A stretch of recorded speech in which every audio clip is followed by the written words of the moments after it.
the time where the Hamashiach is getting ready to come. And hidden riches of secret places, that thou mayest know that I am the Lord. Last words, brother. Shalom, shalom, ma. All right. Shabbat shalom. Shabbat shalom.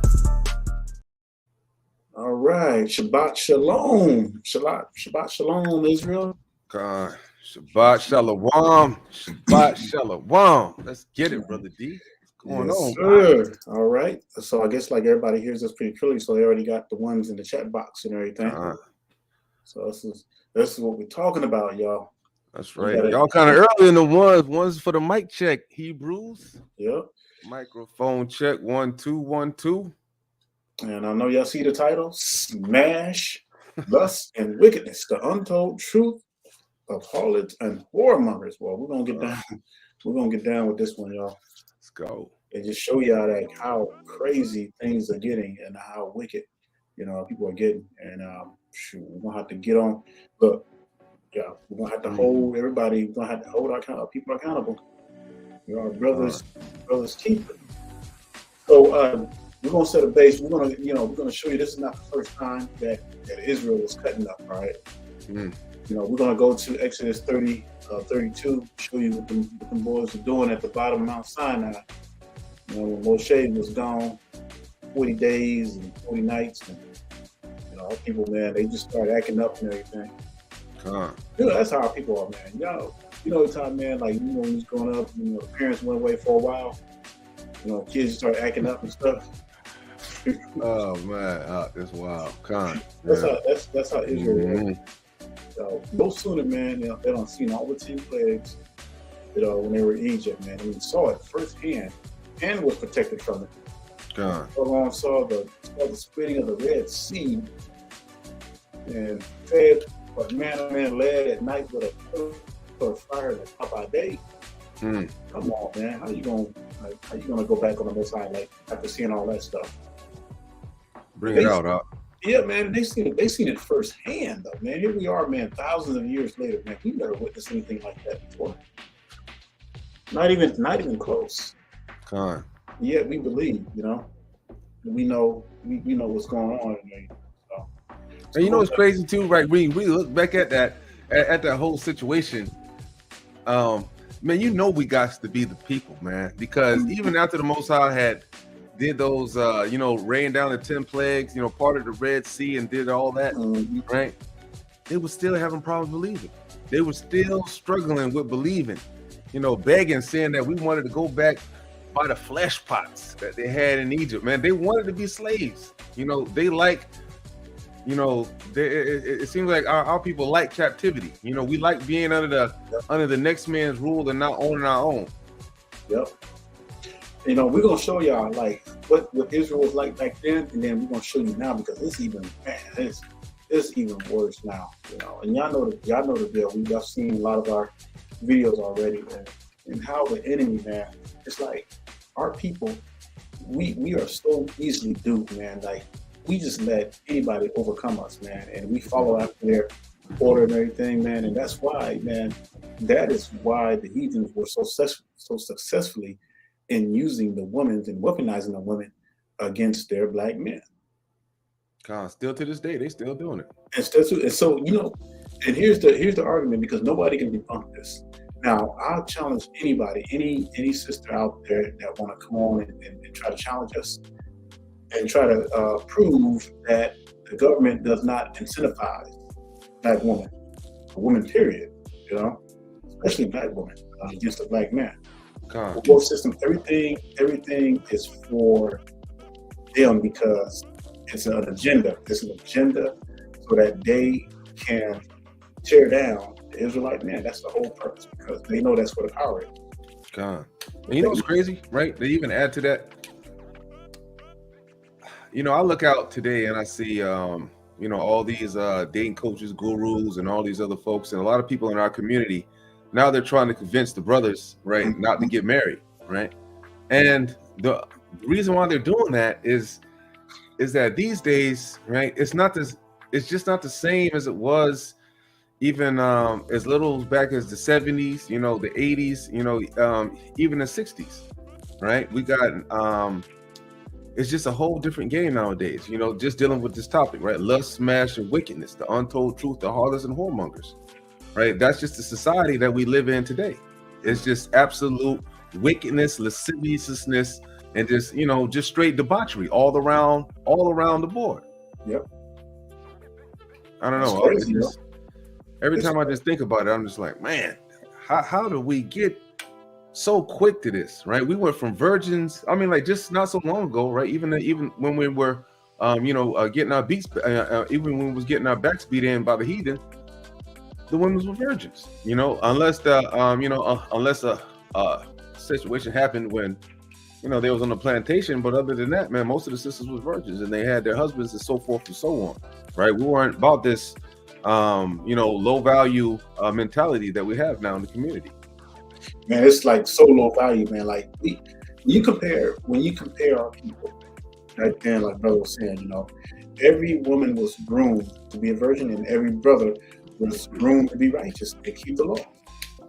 Point blank. So we had that system in place that the Most High had set up, so that we could never go astray. As long as we kept our eyes, as long as we kept the laws, as long as we practiced the righteous acts and did not mingle in with the heathens and go after their ways, man, we were straight. We were straight. There's never ever been a time in history now, like now, where you can't even compare the women to back then now, because even if they were going around, you know what I'm saying, it was very rare, and they were stoned for it. You know, it wasn't like you had like millions of black women out there talking about, you know, I'll smash you, I won't marry you, but I'll just smash.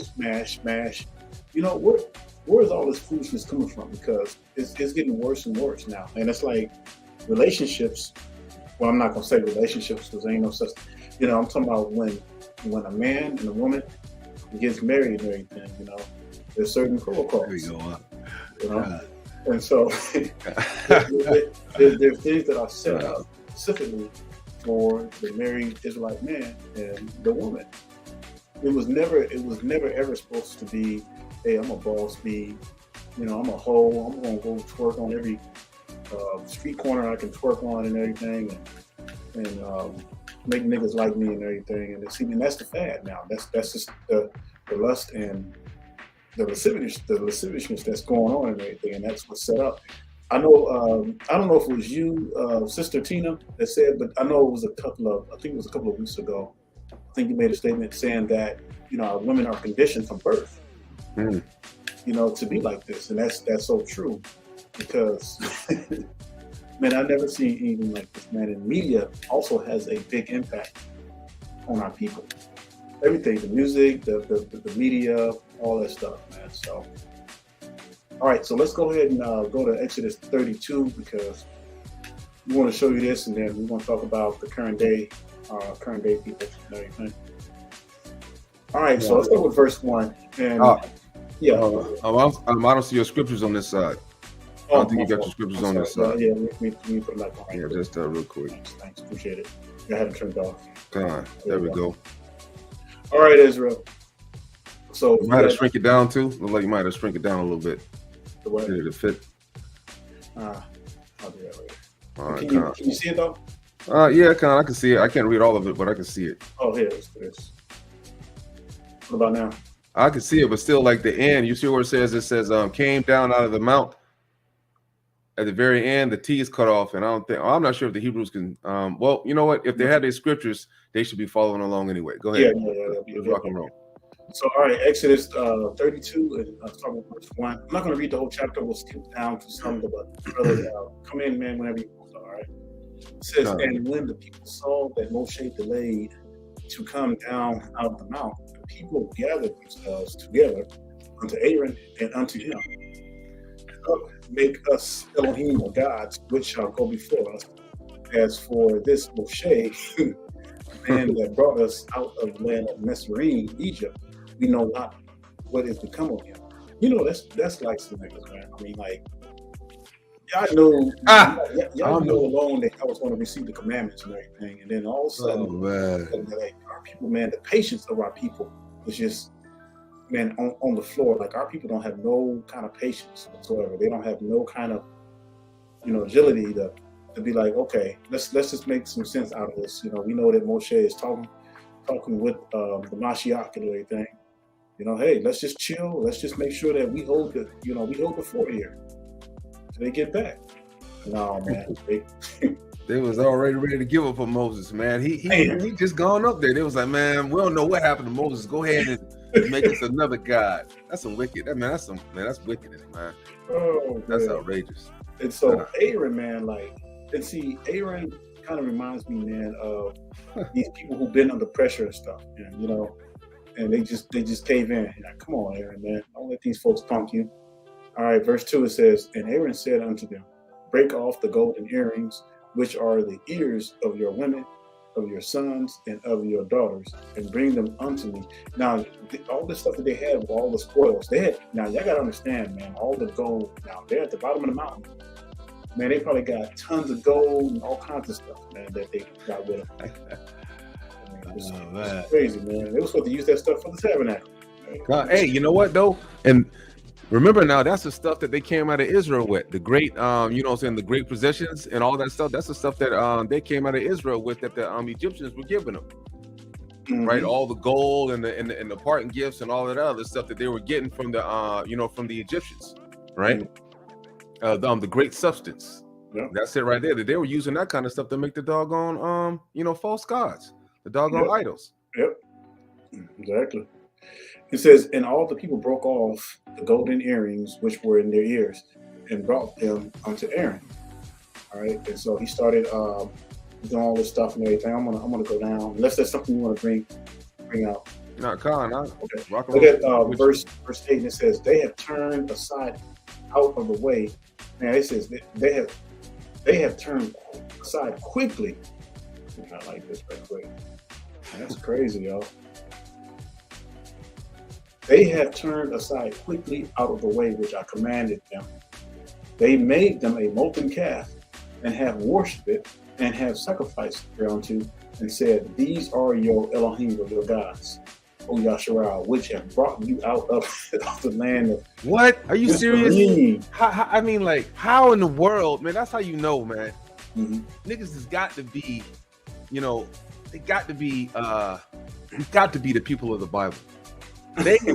Are you serious right there? Man, look how they just got rid of everything that Hamashiach did, then craft them some molten images out of some melted down earrings, and said, these are the gods that brought you out of Egypt, that casted down the 10 plagues, that rescued our people from Pharaoh, that killed the firstborn sons, that had the death angel to come through, and we held the Passover. Are you kidding me right now? That is just outright. That's just wickedness. Mm-hmm. Man. Sometimes I wonder why the hell the Most High chose us, man. I'm not even joking. And we even worse now, man. So crazy. It says, and YAHUAH said unto Moshe, I have seen this people, and behold, it is a stiff-necked people. Y'all know what kind of people? It says stiff-neck. Like, stiff-neck is like the most stubborn thing that you can ever come across.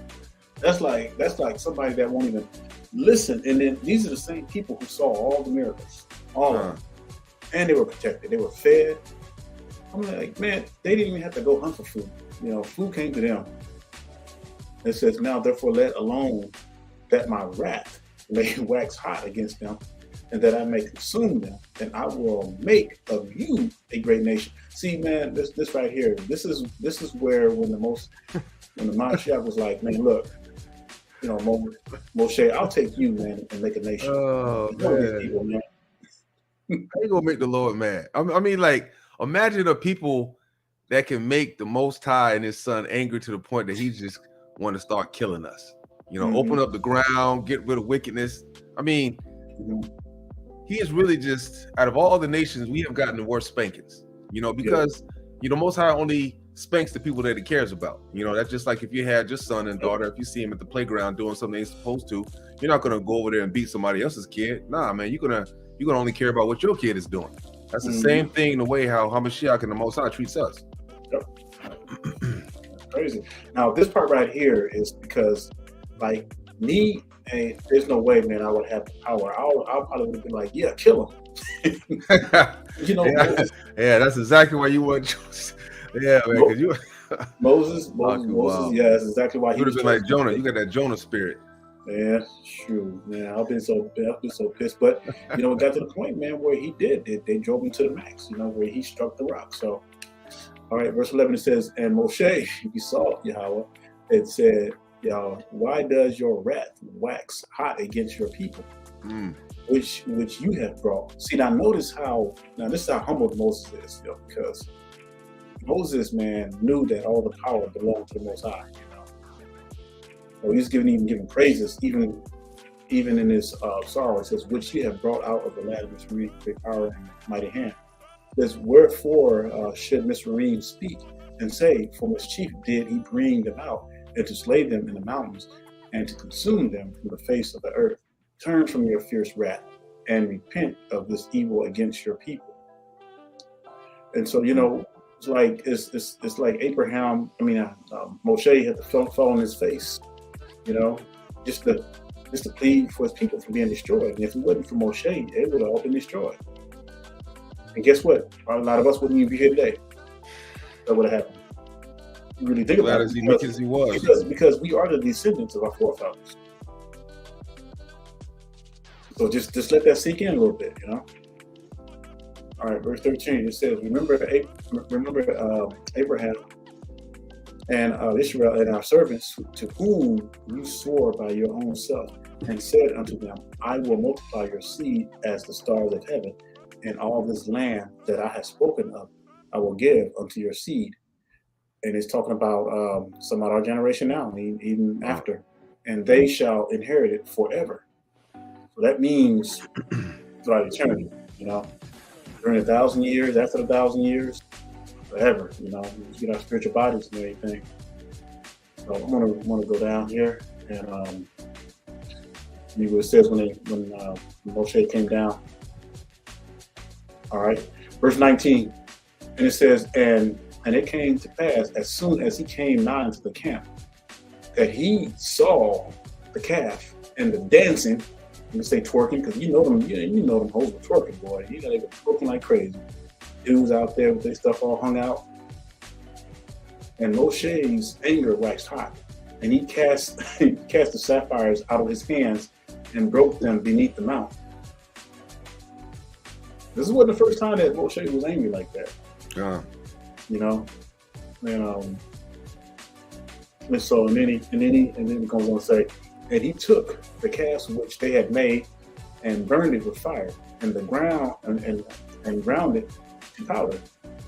That's what I'm talking about. And strawed it up with the water, and made the children of YAHUAH drink of it. Wickedness, Man. It says that Moshe said unto Aaron, "What did this people unto you, that you have brought so great a sin upon them?" And Aaron said, "Let not the anger of my Lord wax hot. You know, people, that they are set on mischief." Yeah, that's just like our people. Set on mischief. "For they say unto me, Make us Elohim, which shall go before us. As for this Moshe, the man that brought us out of the land of Mizraim, we know not what is become of him." And I said unto them, "Whoso has any gold, let them break it off." So they gave it to me. Then I cast it into the fire, and there came out this calf. You know, see, you know, that's why, you know, the Most High knew Aaron's heart. You know, even though Aaron succumbed to them wicked ass niggas, but you know. All right. Man, sometimes I just look back at this stuff and I don't know, man.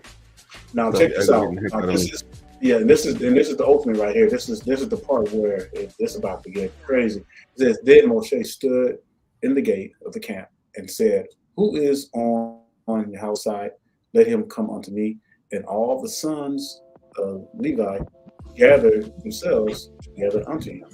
And he said unto him, Thus says YAHUAH of YAHUAH, put every man his sword by his side, and go in and out from the gate to gate throughout the camp, and slay every man his brother, and every man his companion, and every man his neighbor."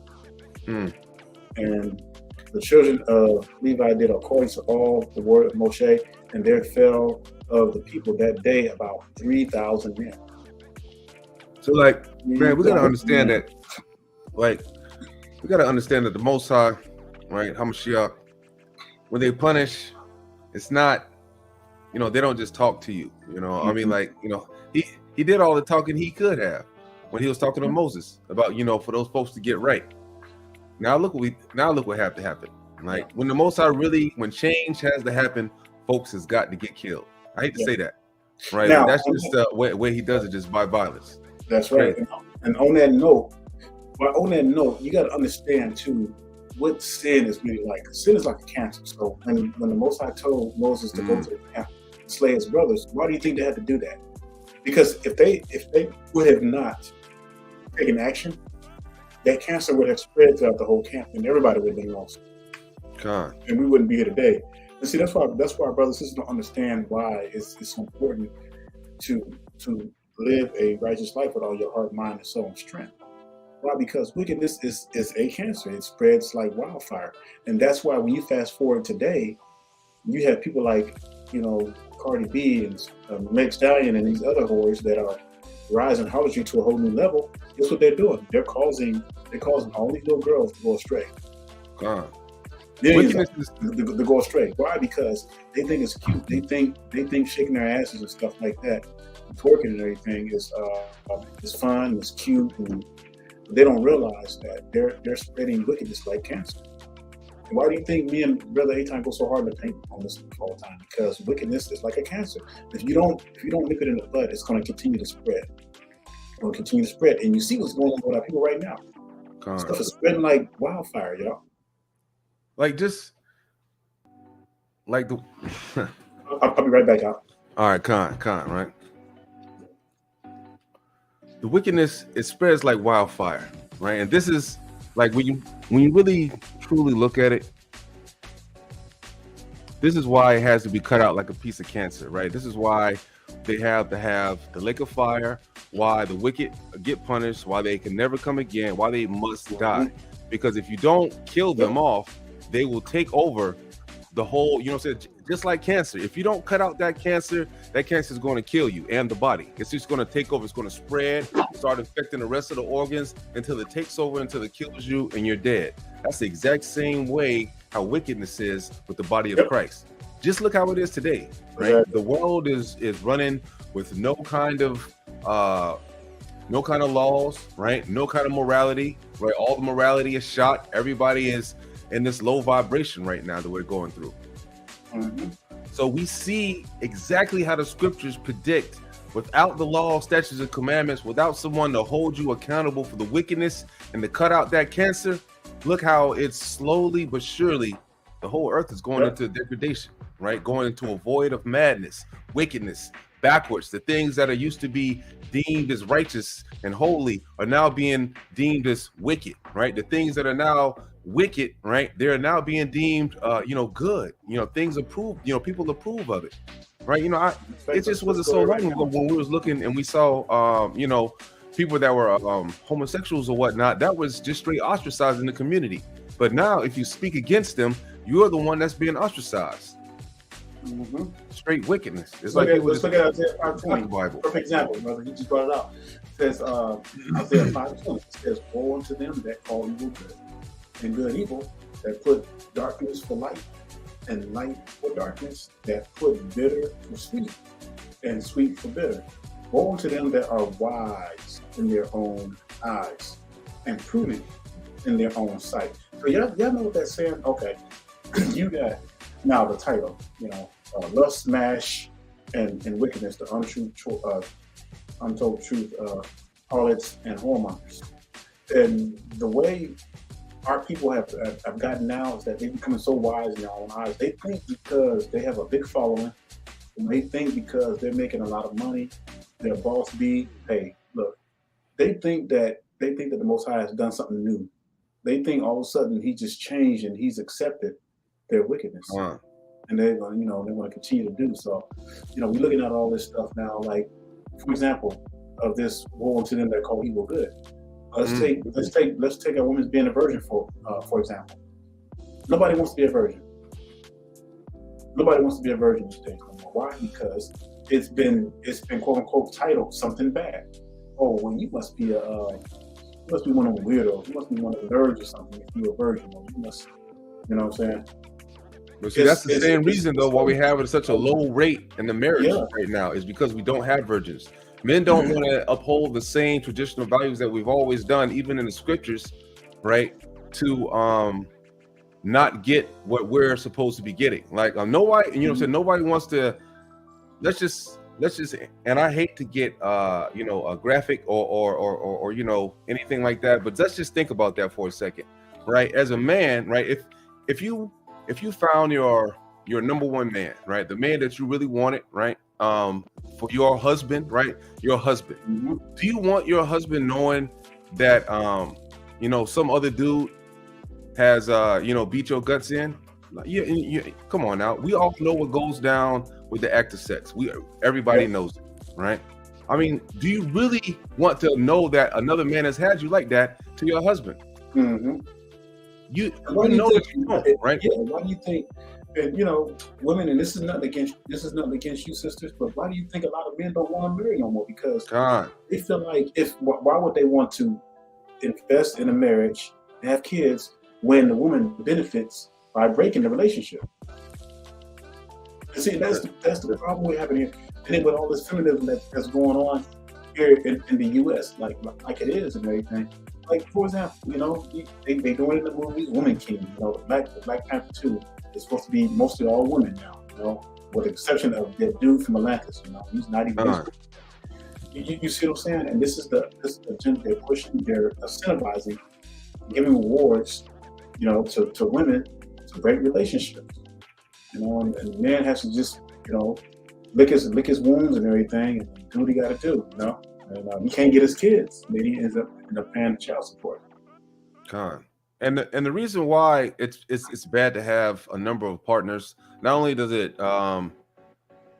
you can't bond with the person. If you have one, it says what is it? If you get over I think it's number 5, if I'm not mistaken, which that's that right there. You would have been stoned to death 5 times if HaMashiach was walking the earth and the laws would have been inactive, right? But 5 times it goes down to, I think it's your rate of marriage will last, I think it's like 15 to 27%, if I'm not mistaken. Right? I think it's 15 to 27%, right? That if they've been with 5 or more people, right? It's 15, I think it's 15 to 27% your chance of marriage will survive, right? You know what I'm saying? Which is absolutely horrible. Right? Let me bring out the scripture real quick, right? This is one I have. This is the book of Tobit, right? This is the book of Tobit. And you don't got to put me on the big screen unless they can. Hey, Hebrews, can y'all see the scriptures on my screen? Give me 1 in the chat box if y'all can, or Y if you can. It doesn't matter. It doesn't matter. As long as you call out the scriptures, they should write it down anyway. So, hey, thanks. Hey, right? Ditto. All praises. Okay, it's Khan, right? So we got right here, right? We have the book of Tobit, chapter 8, and we're going to read 6, 7, and 8. And it says, "Thou madest Adam and gavest him Eve, his wife, for a helper," right? Notice that, these are precepts, right? This is the precepts to Genesis, right? It tells you what, what your wife is truly for, right? She's a helper. And stay of them, Salakia, right? And of them came mankind. Thou hast said, it is not good that man should be alone. Let us make unto him an aid like unto himself, right? So your responsibility, right? The responsibilities and where these things come from, right? Is that one, we don't understand that when we take a wife as a man, right? We're not supposed to be looking with lustful eyes, right? We're supposed to be looking for an aid that is like unto ourselves, right? So if you're off in the club and you got some bimbo that's around here, throwing, popping bottles and getting drunk and getting silly, is that one that's going to be an aid like unto yourself, right? Should you choose a woman that's doing that kind of thing? Do you think that's going to be a viable person to raise your children? Absolutely not. And it says, "And now, O Lord, I take not this my sister for lust, but uprightly, right? So when you go into a relationship, sure, we all know that looks attract, and when we first, notice someone by looks or whatnot, right? But beyond that, right, you have to look for them to be upright. That's right. You have to look for them to be upright. It says, therefore, mercifully ordain that we may become aged together. Because if you just lusted after that woman and you ain't looking for nothing but lust, that relationship is not going to last. It doesn't matter if she's a virgin or not, right? That relationship is not going to last if you cannot see past the physical exterior. All right. It says, and she said with him, amen. See, she was in agreements with that. She was in agreements with that because she wasn't looked at as just a piece of meat, right? She wasn't just looked at as a baby maker or somebody to be in there doing whatever, right? She knew that the brother was going to take her in uprightness, which is the exact same way we need to be vetting and understanding our wives, right? Or any partner that you have, or any person that you have interest in to make your wife, right?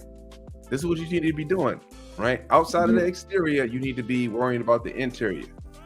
That way you can look at her with uprightness, right? Go ahead. I'm gonna go ahead and pull up the definition of upright real quick. Okay, and why you doing that too, man? And I just want to just iterate what you're saying, especially when you're choosing someone, and that's why brothers will tell you do not,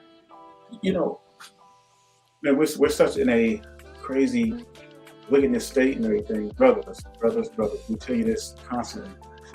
Those, especially those of you coming up in the truth and everything, and you looking to get married. And I know it's hard. It's hard as hell because it's hard to find a decent. And look, this is no shots fired or anything like that. Because that's just because it could be the same thing for the brothers too, but more so for the women. Why? Because women outnumber the brothers 6-1. So brothers, when looking for a woman, do not mess with any women that got kids. God. Now, unless the husband is dead or something like that, then that's grounds for marriage. But yeah, stay away from these harlots, man. And I've had plenty of my homeboys, brothers like moving in with their bras and stuff, man. I advise myself, look, man, I'd rather see you in the park somewhere in a tent for living with a woman you're not even married to. It's gonna cause some serious trouble. All right, go ahead, bro. God. Well, the definition of uprightness, right? And we're gonna read number 2, right? Because we're not stupid. We already know if you're in an upright position, that's a state of being in a vertical position, like you're sitting in a chair or your seatbelt. We're not talking about that kind of uprightness. We're talking about the definition of number 2, where it says the condition or quality of being honorable or honest, rectitude, right? That means decency, integrity, a person of principle, right? A person that's honest. These are all the synonyms right here, right? And or honorable, right? This is the things that we have to look for when we're choosing, right? A person. This is how you avoid harlots, whoremongers, the smash culture, lasciviousness, niggas with lusty looks, women with lusty looks, and all around the smashing about of wickedness, right? Yep. All right, brother. I'll be right back real quick, man. So I wanted to take you out of John because this is in connection with what he was just saying too. So 1 John 2. Yeah, 1 John 2 and let's start at verse 15. And it says, love not the world. Now, what does it mean by that, y'all? Because I want to make sure I bring something out on this. Love not the world. Now, we know that we live in this world, right? We know that we're surrounded by temptation all the time. We know that we're surrounded by wickedness all the time. So how are we supposed to live in this world and live a righteous life? Well, that's simple. That means that we don't take part in anything that the world has to offer, the wickedness in the world that has to offer. All right, and we already know what that is. So it says, "Love not the world, neither the things that are in the world. If any man love the world, the love of the Father is not in him." And when we talk about loving the world, we're talking about now. We look at out there all the stuff that's against the Most High. The music industry. all that stuff. Anything that's anti the Most High or anti the Almighty, because that's the stuff that's going to keep us from the kingdom. It says, and it goes on to explain. It says, for all that is in the world, the lust of the flesh and the lust of the eyes, and that we see all the time with this smash culture, with this lust culture, and the pride of life is not of the Father, but is of the world. And the world pass away, and the lust thereof, but he that does the will of YAHUAH abides forever. All right. And see, this is important. So when we go back and we look at our ancestors in the Bible, Mount Sinai, after seeing all the miracles and everything, and then they were able to play and acting a fool and everything, twerking and dancing and all kinds of lasciviousness, Most I had to destroy it. Most I had to. Hello? We can't. See, wickedness and righteousness cannot dwell in the same realm. I mean, it's nearly impossible, for that to happen. Not nearly, but it's not possible, because you're gonna do one or the other. And this way, the same thing where it says you cannot serve two masters. You're gonna love the one and hate the other one, and you definitely can't be on straddling the fence either. All right. God. So y'all know we come hard with this stuff, and we want to see, man. What my dream and prayer is, man, is to see a change, man. Even before if Most High's will, before I leave this earth, to see a change, man, in our women and the brothers and the sisters. I pray for that Right, daily, right man. now, it's not good, man. We, like, our sisters, brothers, man, we're so turned against one another, and for reasons, but it's not good. It's not getting any better, and more so the women, because the women have chosen. A lot of women have chosen to separate themselves, even though they like to point the finger at the man and blame the man for leaving. Or who was the war against? And as a sister, if you see your brother getting beaten in battle in the war and everything, and you see it getting his head chopped off, and you see all that stuff, wouldn't it make sense for these sisters to stand up and be like, okay, you know what? I see what's going on. Let's change the situation. And especially these sisters that feel like they got the power and all that kind of stuff. What if they would have humbled themselves and totally submit themselves to the Most High, and then submit themselves to the man? You know what kind of change that would be? And we don't see stuff like that. You see stuff like that, brother Akon? God. Crazy. Can you hear me? Yeah, Con. You were fading in and out for some reason, man. Salakia. Okay.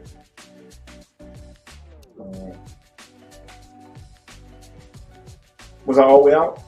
No, you were fading in at one part, and then you were coming in for some reason. Hey, y'all in the chat box, give us one more ones if y'all can hear Brother Daniel clearly, if he's not fading in and out, right? Yeah. Or if I'm fading in and out. Slack here. Yeah, because I hear it on your side a little bit too. We kind of comes in and out, so I think it's my side, the internet and everything.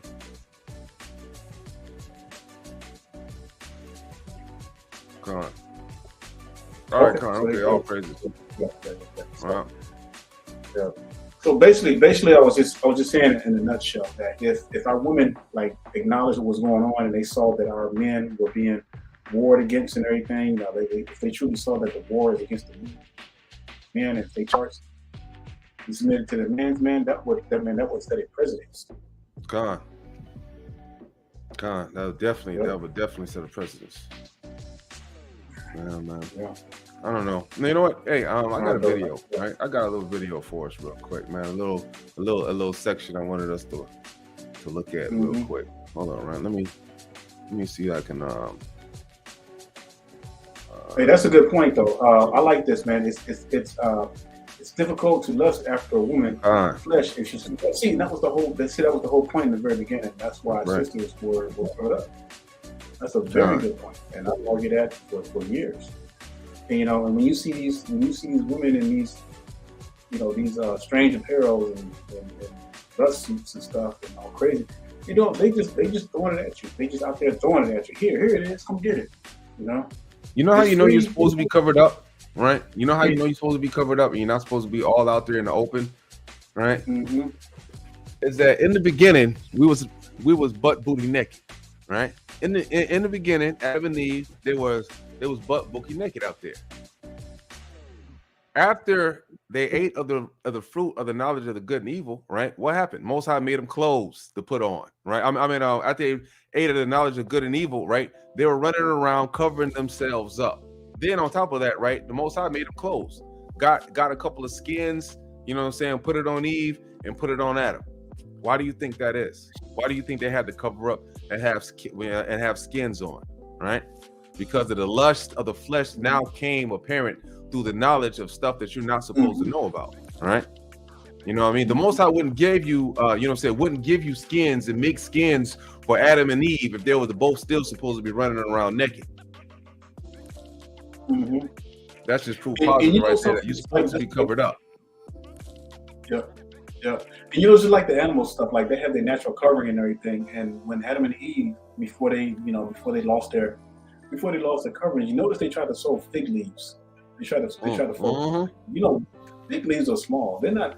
You know, of all the leaves out there, how come you couldn't get no big leaves or something like that to sew out there? But you know, the fig leaves are used to create magnesium. Magnesium is used to create light. I don't know if I knew that or not, but it could have been that maybe Adam and Eve had a light glow over them or something. I don't know. They probably had some kind of spiritual glow or something. But whatever they had, whatever they lost, they realized that they didn't have it no more.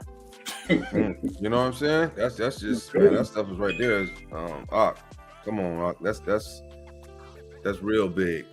I don't know, man. It seems like even from the beginning, the choices, man. You know, I really don't understand. Like, how did you choose? You had all this stuff. You know what? You don't know it's good until it's gone. That's a perfect phrase for that. You know, you really don't know it's good until it's gone.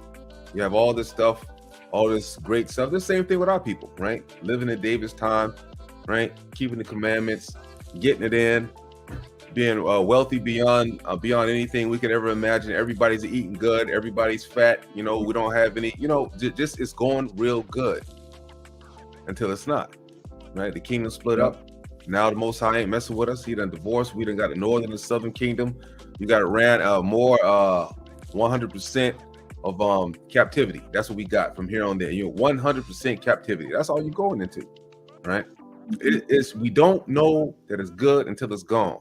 But it's a sad thing that now today, our people, we have the scriptures, we have the history books, we have the tablets, the scripts to understand where we have been at. There is no way that we should ever go back to where we've been at, having the scripts with us. That's why it's important that we need to spread the gospel that we are the people of the book, so we can see where we have been, so we can understand where we're going. That's right. All right, let's go. Hey, brother, before you play this video, I want to address, because she brought out a good point right here. It says, generation after generation, the daughters are taught wickedness from their mothers. No Titus 2:3-5. You know, that's a powerful statement, sis, because I'm going to tell you something. Like, we talked about this before. When you look at the 50s, right? The 50s, look how, look at all the values. Like, our people had, even though they might have been caught up in Christianity, but man, our people had some serious values for it. You can leave the door, you can leave your house back in the 50s and early 60s. You don't have to worry about nobody breaking in your house. Everybody rolls, everybody's, you know, kids and things like that. And so this whole trend started with this whole, with who was that one white lady's name, man? She has like a picture of her arm. She has like an image of her with her arm doing like this, flexing. I know you're talking. She got like a blue head rag on or something like that. Yeah, I know you're talking about. Yeah. Hold up, man. But she was supposed to be the one that started this whole, you know, this whole female independent kind of, you know, movement and everything, and that started back in the 60s. So all this stuff that we see now that our women are doing, this is the stuff that the white folks did. You know, they started abortion, Planned Parenthood. That was the white folks. You know, that wasn't for us. Homosexuality, that was them. That's their stuff. That wasn't our stuff.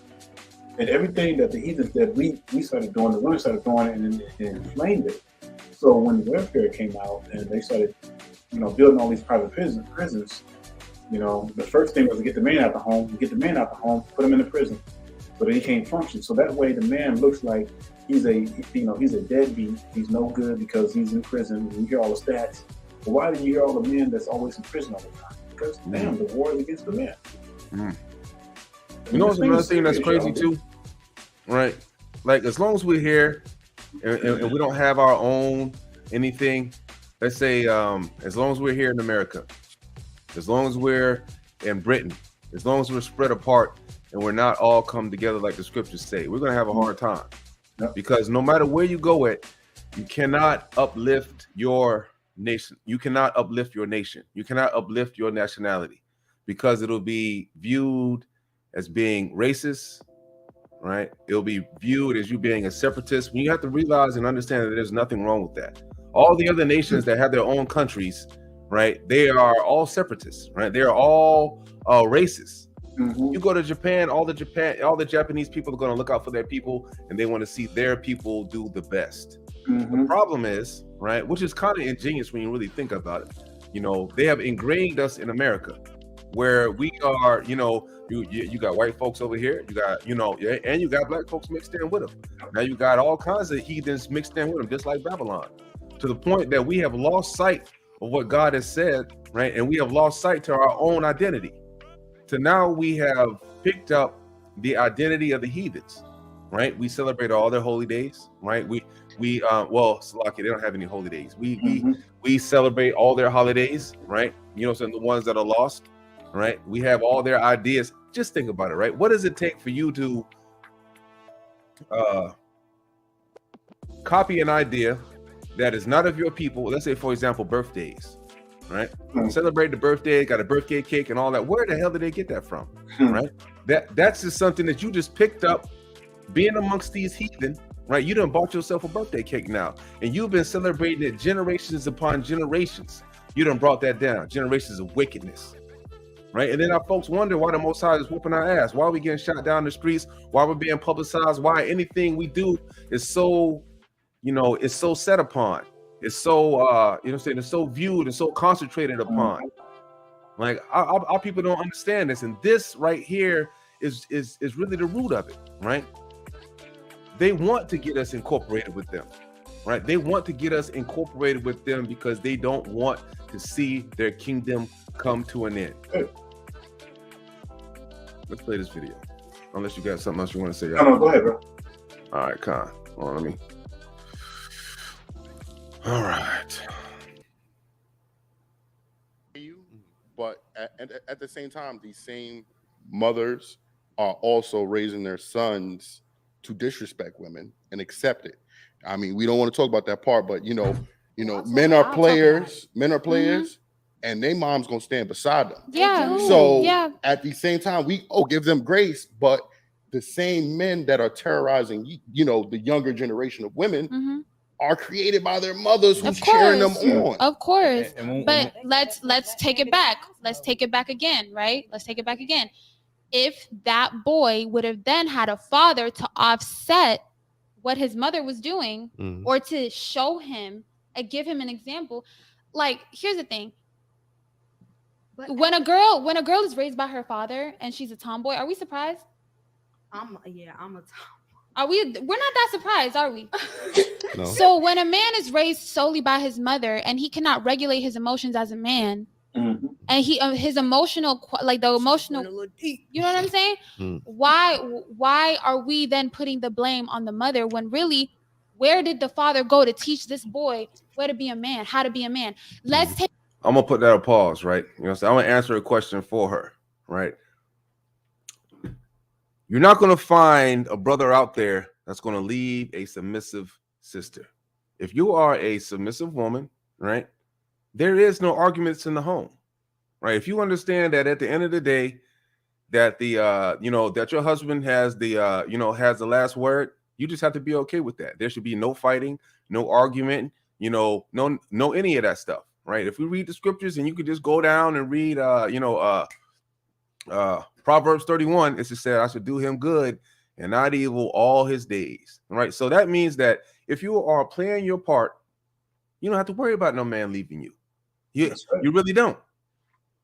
You know, I've never seen a brother leave a sister that didn't give him a headache.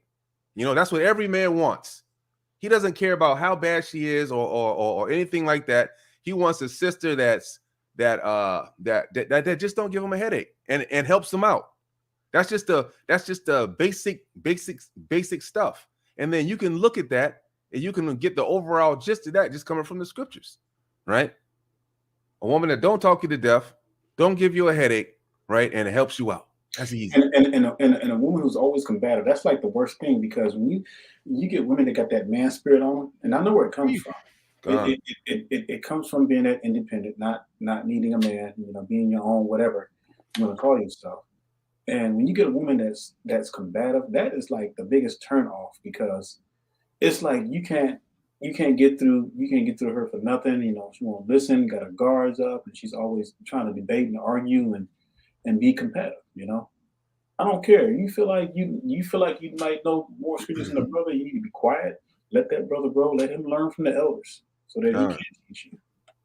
And as we see in the scriptures, right? Right, we're not going to stick around like that. You know what I'm saying? I mean, like if something happens, if something that's like, man, you already see from even with Moses, we're quick to turn and to do something else, right? We're quick to turn and to do something else, go somewhere else, do something else, right? Mm-hmm. So like we got to understand that where we are as a people and then who we are as a people, right? We have to stick together, both the men and the women. We have to both play our respective parts, period, right? Because you got to remember, you're going to be judged on what you do. It doesn't really matter what your husband does, right? He's going to get judged for what he does, right? So as long as you keep in your part, if that brother is wicked and you know, he's causing you strife or whatever, you know, only thing you can do is pray for that brother, and then you can get away. You can't marry nobody else. You can separate from him. Mm-hmm. Not a divorce, but you can separate like the scriptures say, and then, you know, you can go be by yourself until, you know, maybe y'all be able to set things out or either he dies, right? Either or. But the situation is, as long as you do your part, right? Men and both women, right? If you do your part, we're not going to have a problem, right? Our nation's not going to have it. It's just real simple. We're the only nation with a damn instruction booklet on how to get along. We can't get it. Take it all the way back. Don't just put it on Black single mothers who literally had no choice but to raise that child by themselves. They had no choice. How you gonna blame them? They doing it the best.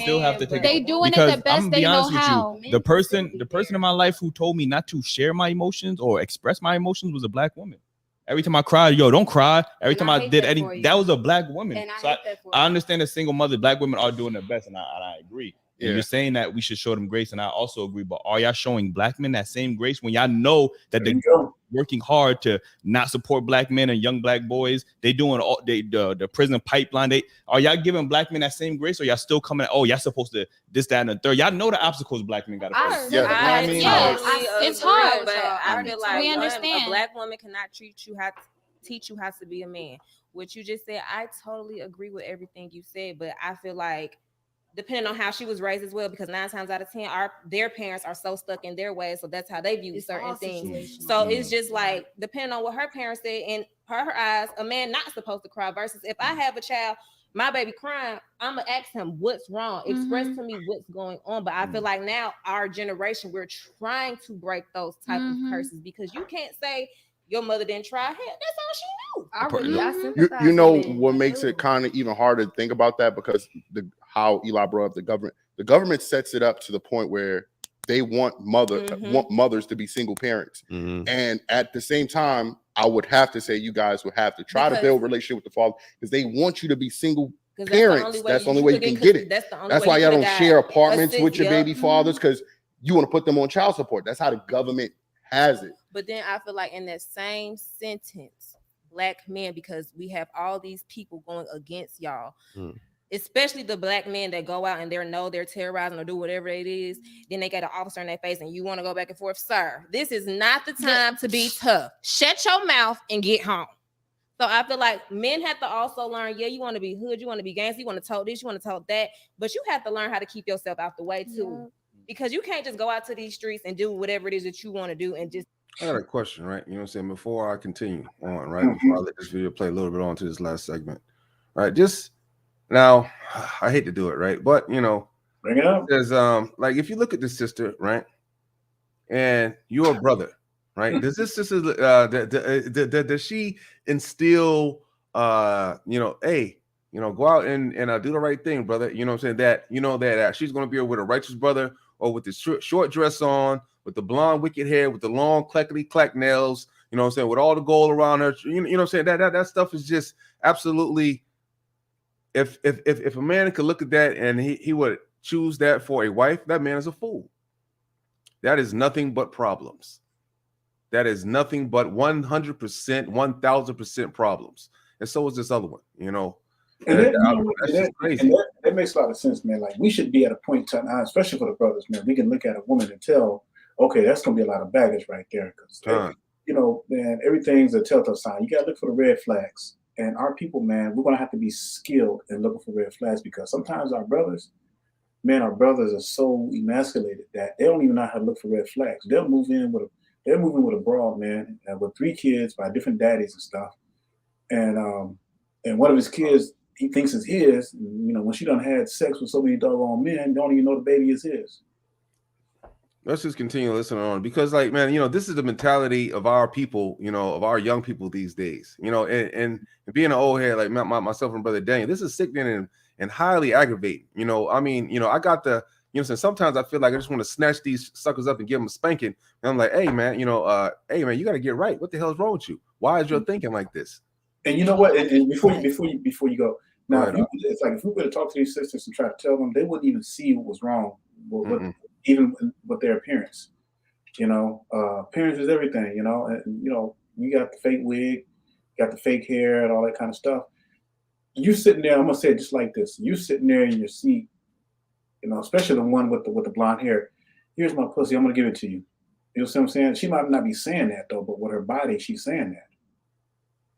Maybe the one in the middle is the only semi-modest one that has some sense. You know what I mean? If I was just going off of looks to choose, I'll be like, well, I'm not gonna get the one on the right, because she feels that if she goes on a podcast, her looking her best, she has to look like the damn heathen. I'm not dealing with that. At least his sister has her own hair. She got it down to locks. She has a little shirt covered up, and she looks like a dress, but it looks form-fitting.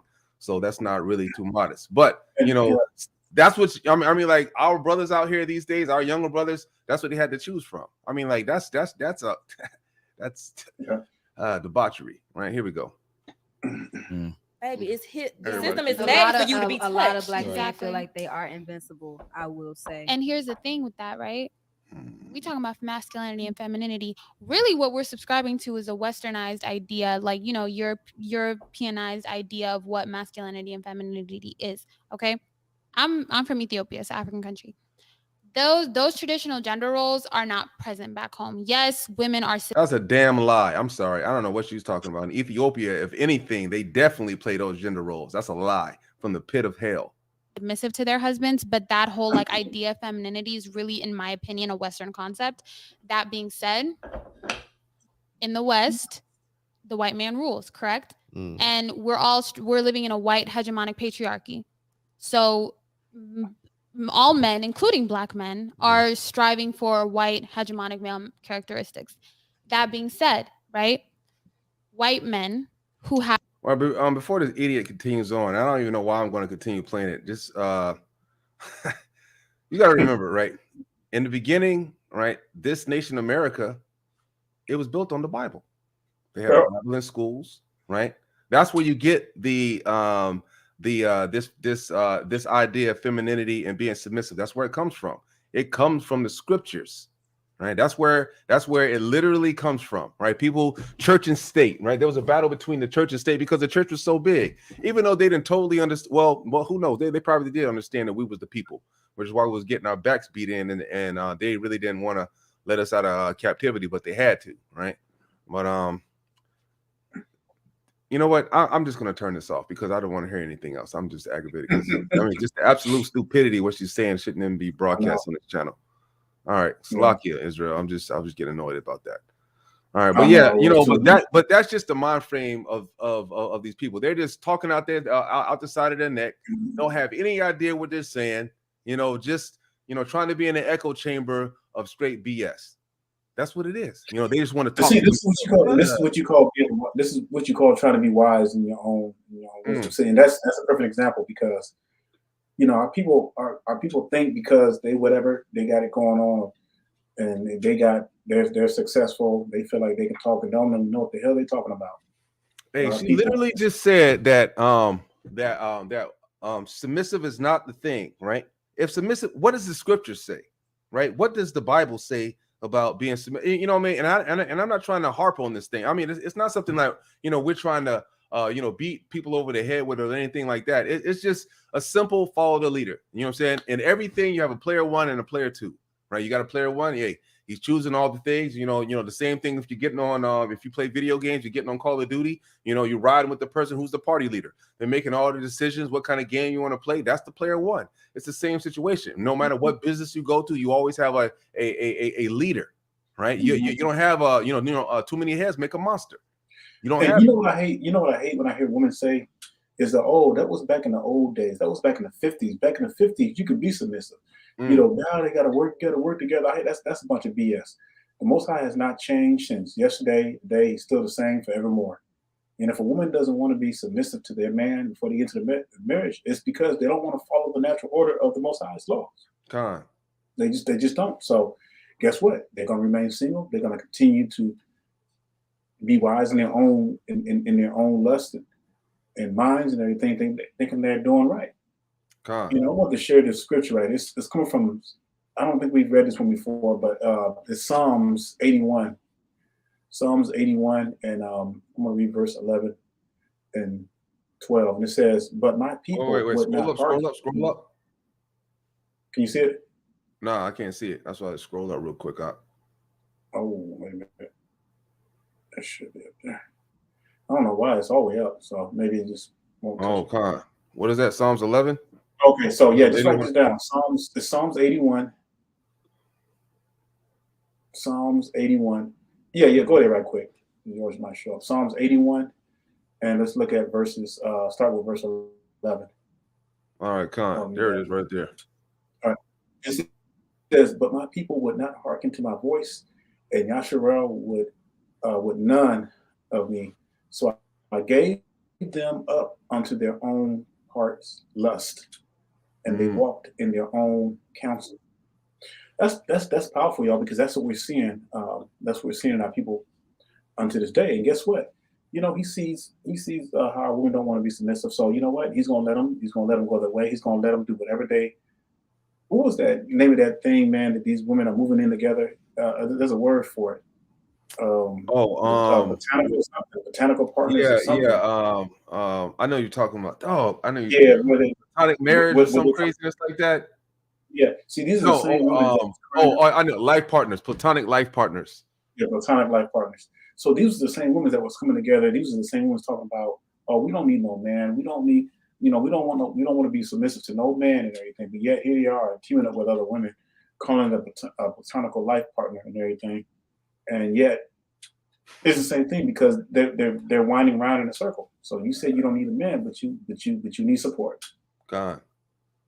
You see how backwards this stuff is, and our people just don't get it. And as long as they have that mentality, these sisters and everything, guess what? It's going to continue. The Most High is going to let you go your way. You know what? It may seem cute. You have your own place, whatever, and everything, and you boss B and all that stuff. But guess what? When you get about 60 up in age and everything, that stuff ain't gonna get fun no more. And you go talk to these elderly women, and they'll tell you all that stuff was a hoax. All that stuff was fake. The way of the Most High is the correct way. And it's hard to get a man at that point because now it's like you done played the harlot so much to the point where you're worn out and everything. Yeah, the Most High can still save you and everything, but I mean, the chances of getting a man and not down alone is gonna be slim. God, there's nothing wrong with that. Like that's just the thing, right? If you're a repenting person from being a whoremonger or a harlot or any of this other stuff, you got to stay away from. That means that's a wrap for you. There's no more men for you. Especially, if you have a child, there's definitely no more man for you. That's the only man you get as your baby daddy, and then that's a wrap. You know, if you're a brother that's a whoremonger, hey, come on now, you know, zip it up and keep it in your pants. You know, if you're trying to make it to the kingdom. Oh, you know what? A matter of fact, before I bring out this scripture, real quick, so let me bring out 1 Corinthians 6:13 real quick. Okay, before you go there, man, you said something that I want to bring out because you was talking about brothers. So Proverbs 6:25, lust not after her beauty in your heart. And see, this is what gets our brother in trouble, because when these women, you know, especially when they're dressing like that, especially like the first girl you saw and everything, you know, first, what do you think a dude's gonna do? He's gonna look at her, he's gonna be like, dang, man, she got it going on. And that's the wrong attention. And that's the wrong attention that you want. You don't want no brother to look at you like that. That's the wrong attention. He's only going to want to do sex, and that's it. And that's how bad relationships get together. And see, and then you wonder why. You wonder why. Oh man, why my man's a dead? Why is my man a deadbeat? It's because you portrayed yourself as a hooker, as a whore, and everything. You know, got with a dude and everything, because that's all he wanted was your body. He didn't care about you. You wasn't a virtuous woman anyway. So he took advantage. Oh, shoot. All right, bro. All right, Con. All right, I must accidentally how did I do that? That's a new function. All right, some kind of way I figured out how to close all the windows. Huh. Oh, cool. Yeah, I don't know, no, not cool. All right, Con, right? That's some. All right, Con, right? The book, First Corinthians 6, and I'm going to read 13. It says, "Meats for the belly, and the belly for meats." Right? But God shall destroy both it and them. Now the body is not for fornication, but for the Lord, and the Lord is for the body. Right? Man, that's powerful right there, because we got to understand that, you know, if you think that your body is just for you to be out here having unadulterated sex, nah, man, your body is for the Lord. That's right. Every time you say we can't sully our bodies. Right, we can't sully our bodies against the Most High. We can't sully our bodies with wickedness. Right, or the Most High, He's going to, He's going to punish us because our bodies are for the Lord. You know, that's just like you got a brand new. Okay. Just imagine if you had a brand new Mercedes, right? The brand new, the EQ, right? You know what I'm saying? The brand new electronic one costs you about 200,000-300,000, right? The brand new one, all the bells and whistles, right? But then you let your buddy borrow it, he hop into it, and he doing donuts. You know, he doing donuts, he's going on the dirt track, going up the hill, you know what I'm saying? So he's doing, spinning it around in the dirt, trying to see, can it go underwater? That's what you're doing with with your body, right? And it does not belong to you.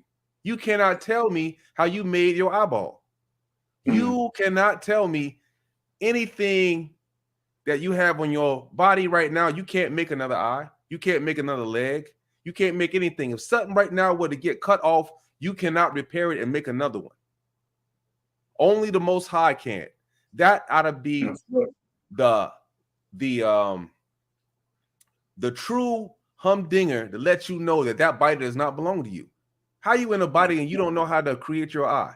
How you in a body and you don't understand how how your stomach works and you can't really build another stomach if that one goes down? How are you in your body and you can't tell me how many muscles you have in your fingers? You can't tell me how many cells you have in your kneecap. You can't tell me how many hairs are on your head.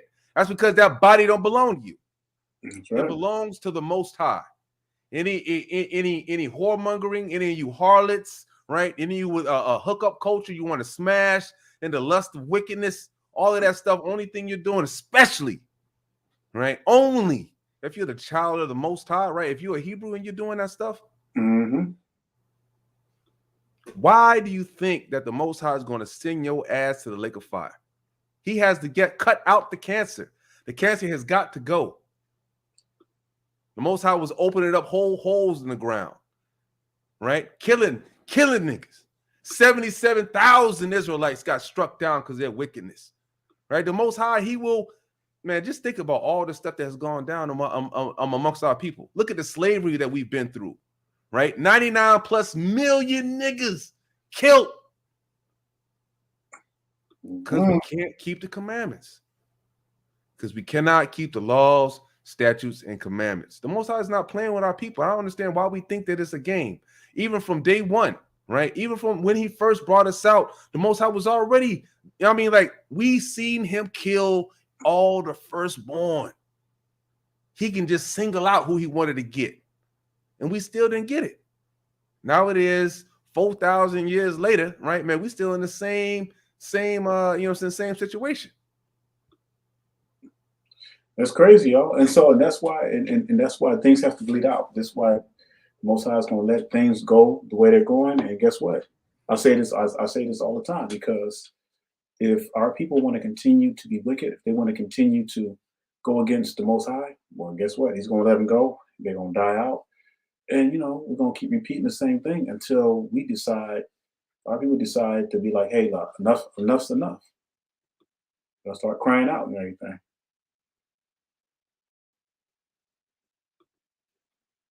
All right. Daughters of Zion forsook wickedness and turned back to the Most High. If you live a lifestyle of this world, put off the help. That's correct. That is so true. I mean, man, and the stuff that we have to endure in these last days too. And when I say last days, we're talking about what the average lifespan is about 70, 75 years. People live and everything, give or take. And that's, be honest with you, y'all, that's not a long time. You know what I'm saying? That's like a blink. And this is why we have to do all we can. We should be, how should I say this? We should be so motivated to the fact that we want to please the Most High so bad that we got to be like Job, man. We got to be like we got to be like all the patriarchs, man, and just hate wickedness with a passion. I mean, just hate it, because it don't make no sense that we have to keep going in circles like this, and we've never ever been in the time. Man, this is like the worst time ever where the sisters have been totally against the brothers, man. It's crazy. And and it's not even like that with the brothers, because like brothers, we don't have a problem with correction.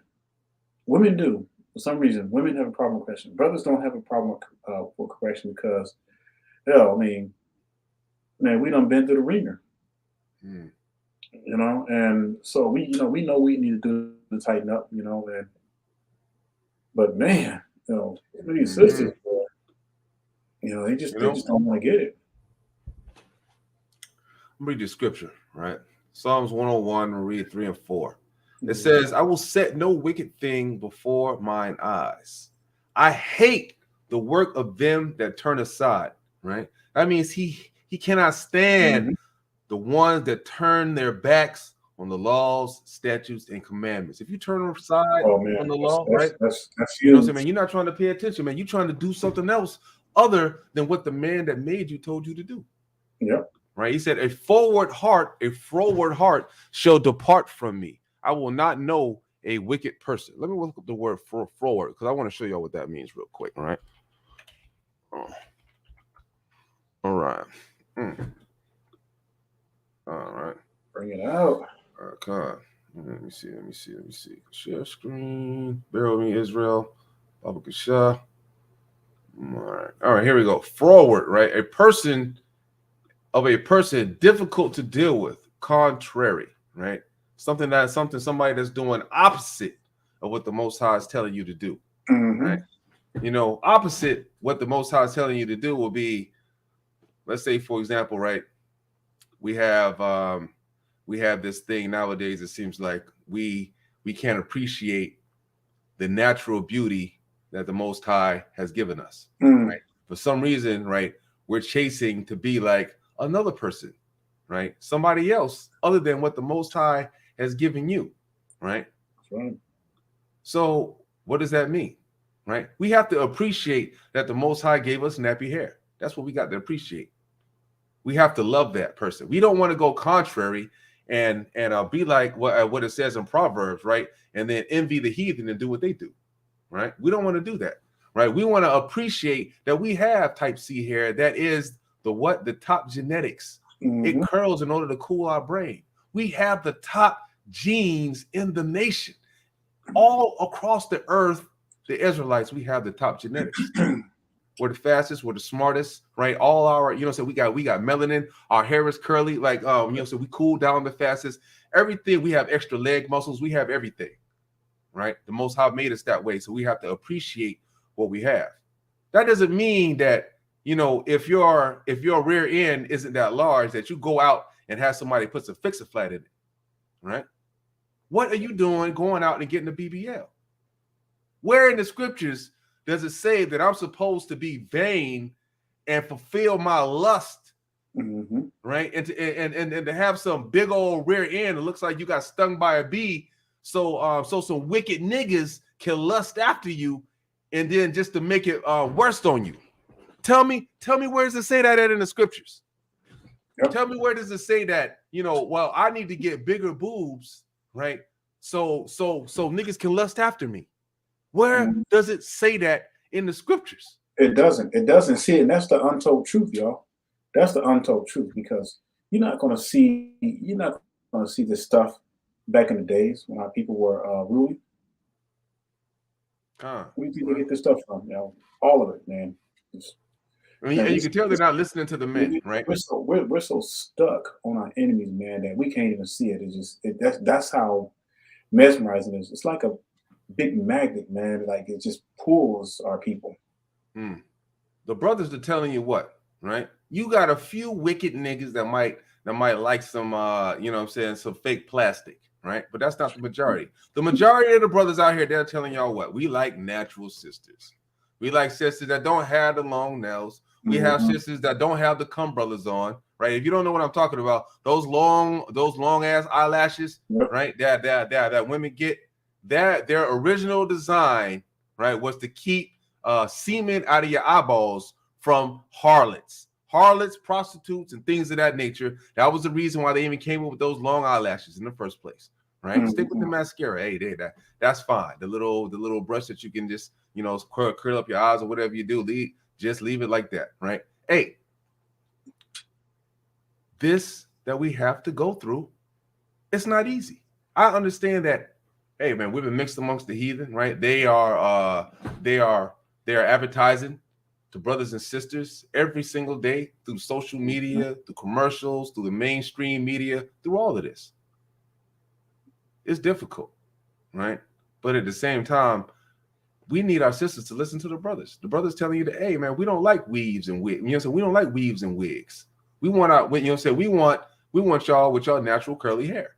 That's what we like, right? And that's what, and now you have to realize, sisters, now if we got single mothers out here, right, and they are running around the house with weaves and wigs on, what do you think that your son is going to look at, right? You think your son is going to want to go and hey, he's not going to look like that. So he's not going to be looking for the woman with the natural look. This is why, this is why these younger generation kids, the younger generation, they're totally lost. They're totally lost. No fathers. We do not want to be in this state too when the Mashiach comes back, because it's not going to be good. He already says that in 2 Corinthians 12:21. It says that that's when I come again, my YAHUAH will humble me among you, and that I shall be well, many which have sinned already and have not repented. I hear that, and have not repented of uncleanness and fornication and lasciviousness, which they have committed. Man, our people are not repenting. Like you see how flashy these women be. Sometimes, talking about smash this, smash that, and everything, and they proud of it, man. They're not ashamed. Remember when we showed that video, Meg Stallion and girl, man. They had everything, man. Everything was just all kinds of crazy stuff, wickedness and everything. But they're not ashamed of that stuff, man. They're proud of it. That just tells you the belligerent, and the blatantness, wickedness of our people. I got a scripture, right? Dealing with the same thing I was talking about earlier, right? 1 John chapter 2, verse 16. For all that is in the world, the lust of the flesh, right? And the lust of the eyes, right? Because everything we see Like we see That's things. the one. That's the one I read when you were gone, bro. Oh, Con. And That's the it. Read it pride again, of life read it is again, not of the Father, but of the world. Hey, Mhm. man, hey, man, I want to stay on the scripture for a little while too, if you don't mind, Yeah. because this is the exact same thing that I was talking about, the pride of life, right?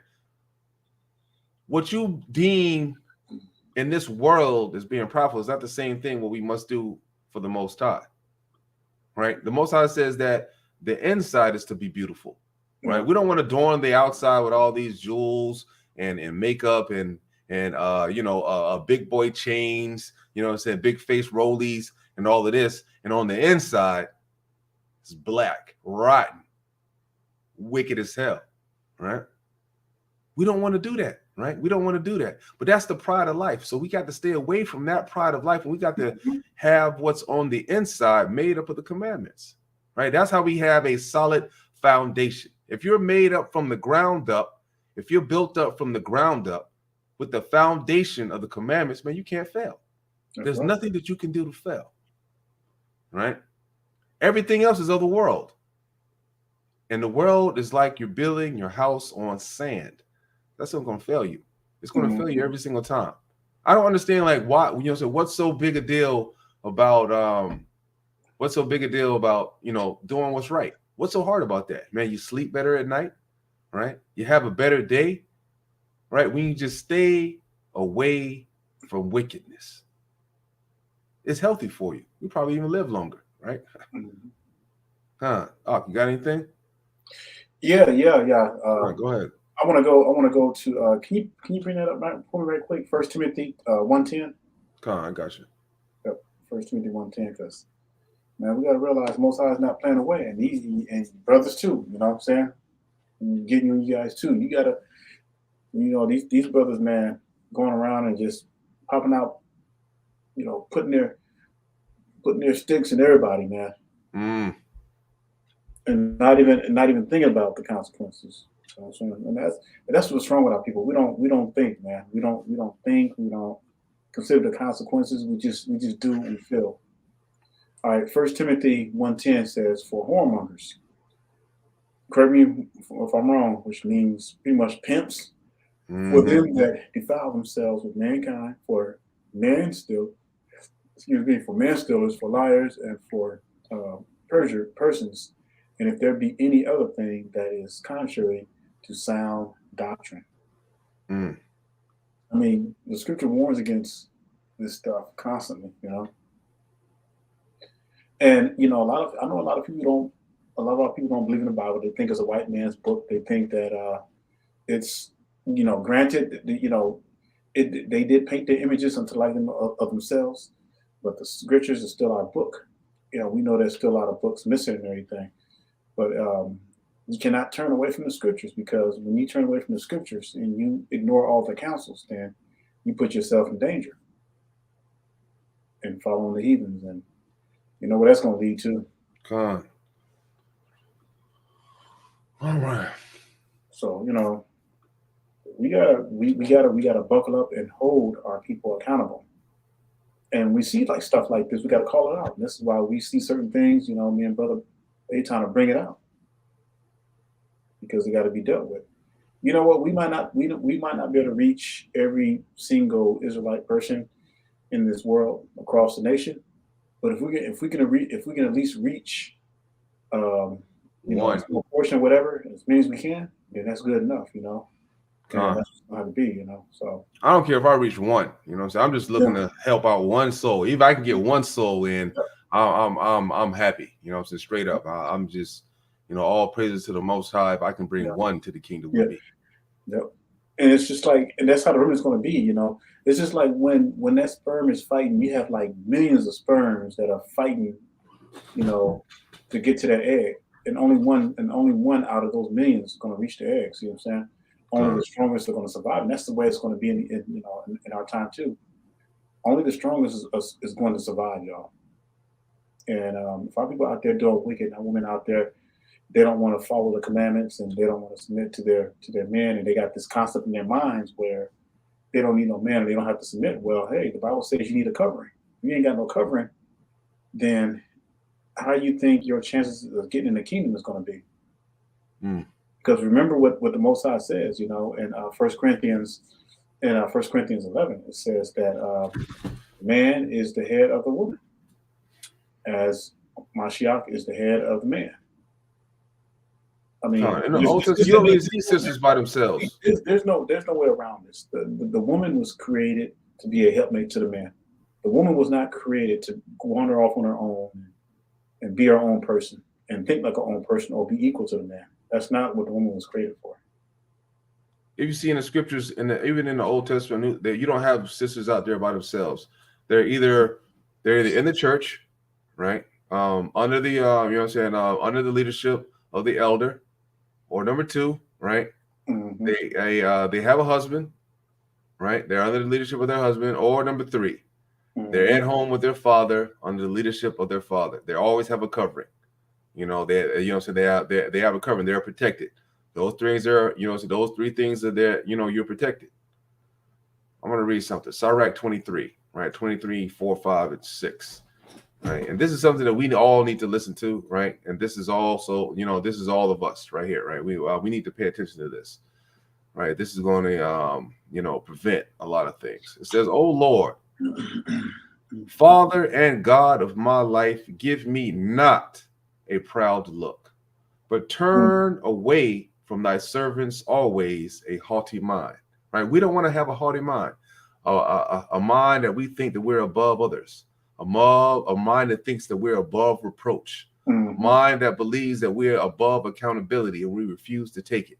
Like those things, right? We have to stay away from that. We don't want the Most High to give his servants that type of mind, right? Because that mind is only fit for destruction. Turn away from me vain hopes and concupiscences, and thou shalt hold him up that is desirous always to serve thee, right? So vain hopes and wicked niggas, right? The Most High, he's not dealing with them. You know what I mean? If you have, you know what I'm saying, if you're praying, you asking the Most High, Lord, can I please have a Porsche? Lord, will you bless me with a big house, Lord? Lord, will you bless me with a fat bank account, right? Vain hopes, man. The Lord ain't dealing with that.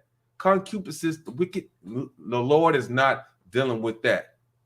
But the Lord is going to hold up the man that desires to keep the laws, statutes, and commandments always, right? Every Shabbat, he's keeping the holy day. He's not messing up. Every new moon, he's out there. Every holy day, he's keeping the commandments. He's treating his brother like he wants to be treated. That's what we should pray for. Let not the greediness of the belly nor lust of the flesh take hold of me, right? Because now in our nation, we got the average weight of the Israelite woman is 189 damn pounds. That's more than a man. Let not the greediness of the belly nor the lust of the flesh take hold of me, right? Lust of the flesh, we got a 73% single mother rate in Israel. It's huge. How do you have that? It's huge. And you wonder where it's coming from. Like, you look at the other nations, like there's no other nation on this earth that has the same amount of single women like we do in Israel. It's sad, man. And I'm getting on the women about this because we have a 54% rate of our nation of brothers that are childless and not married. So how the hell do you have 73% of the women of our nation are pregnant with, you know what I'm saying? That have children, but 54% of our nation of men, right? They are childless and without women. You know what I'm saying? They're childless and not married. And again, and like I said before, and you can't blame brothers. Why would a brother want to get with a woman when a woman benefits from breaking a relationship? It's sad, y'all. You know, this is the time we're living in. The reason why the statistics are made like that are because y'all are all picking the Pookies and the Ray Rays, right? The bums, the scums, the drug dealers, the hustlers, the scammers.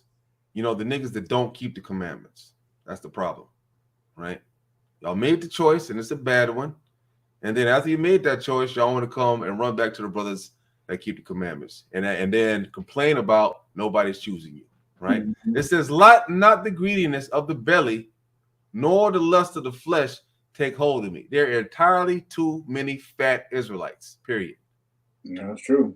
Too many, right? "And give not over me thy servant to an impudent mind." I don't want an impudent mind, right? No one, you know, if you're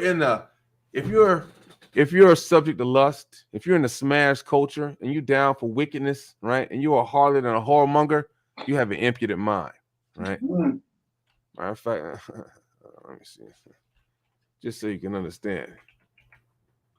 Impudent mind, right? Let's bring this out real quick.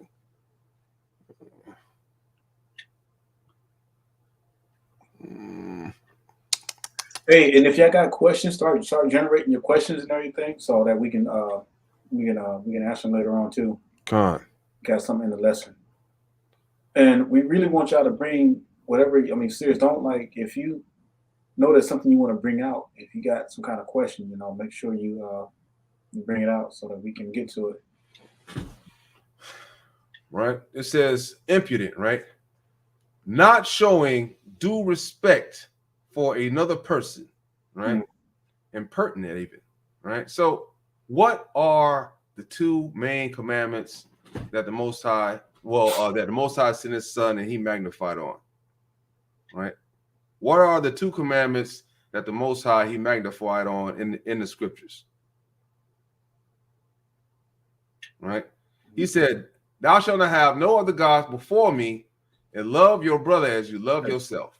Right? So if you have an impudent mind, right, that you're going to do things against your brother, that is one of the main things that the Most High don't want you to do right there, right? Because one of the two main commandments, right, is to treat your brother like you want to treat yourself. But if you're going against your brother with an impudent mind, right, by being wicked as hell, right, sleeping with your brother's wife, right, you know what I'm saying, the sisters, sleeping with your husband's best friend, you know, so forth and so on, just the wickedness that goes on in Israel on a day-to-day basis. If you're doing all these things, I guarantee you're not going to make it. That's why the scriptures say, you're going to hear me say this week in and week out, like a wave compared to a drop, the amount of people that are going to be saved. A wave compared to a drop. That's a huge comparison. That's the amount of people that's going to be saved. And you have to know that is definitely right, or somewhere in the ballpark, if the Most High only saved 8 people the first time he killed every damn body. So it behooves you to keep the commandments. It behooves you to keep your legs closed. It behooves you to keep your dick in your pants. Because if you don't, the Most High is going to come see you. And you're not going to want to see it at the end times. It said, while the place for repentance was open, right? You looked down on the law. You spit on the law. You thought the law was nothing, right? You didn't choose the time to repent, where you have nothing but absolute time, air, and opportunity right here. You have everything you need right in front of you to be every bit as righteous as Elijah, every bit as righteous as Enoch, right? But are you going to do it? Are you going to put forth your foot to these commandments where you can keep them in truth and in spirit day in and day out, so you can live and be Christ-like and be like Hamashiach, be like YAHUAH, right? How else do you be a God but follow the order of God? Unless you want to be a heathen, right? Yeah. What are the steps that the daughter of Zion must do? Yes, this is a really good question. Yeah, what are the steps the daughter of Zion must do a few wickedness? Titus, and then you have opportunity. So if you have an opportunity to speak with that sister, oh man, that is great. You know, you can teach that sister, Titus 12. And so it's going to be hard, y'all. And the reason why I said that it's going to be rough is because a lot of our sisters, especially the younger generations, their minds are so embedded in wickedness and lust and lasciviousness and everything. You know, you're going to have to really be wise, especially when you approach her. And what I would do, Psalm 77, is that if you know this sister, if you've known her for a while, it's good to kind of study her and just know what kind of work together and everything, and talk to her and bring her under your wings. But the steps, as far as the steps of the daughter of Zion must do to flee wickedness, well, the first thing they're going to have to do is totally submit to the Torah, and that means that they're going to have to submit to their man, and if they're single, then they're going to have to really pray and look for a righteous brother, so that they can have a covering and everything. For women that already have children already, and you have not married, the best thing you can do, the only choice you got is to get back with the brother that you had the children by, or just stay, like you are and everything. Go ahead. I'm just I was wanted to bring the scripture. Where is it, man? Let me put it into the freaking.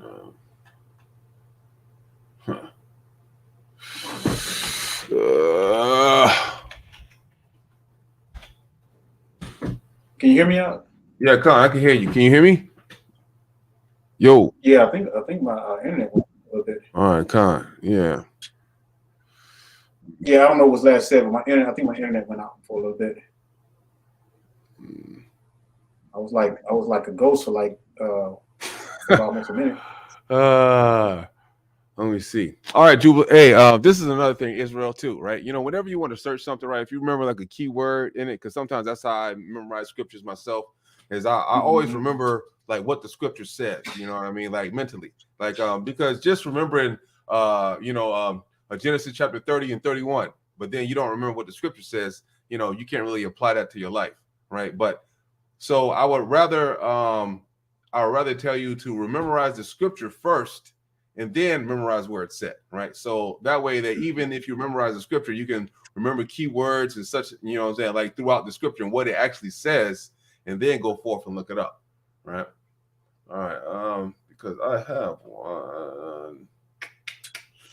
Because the true, because we always say that no,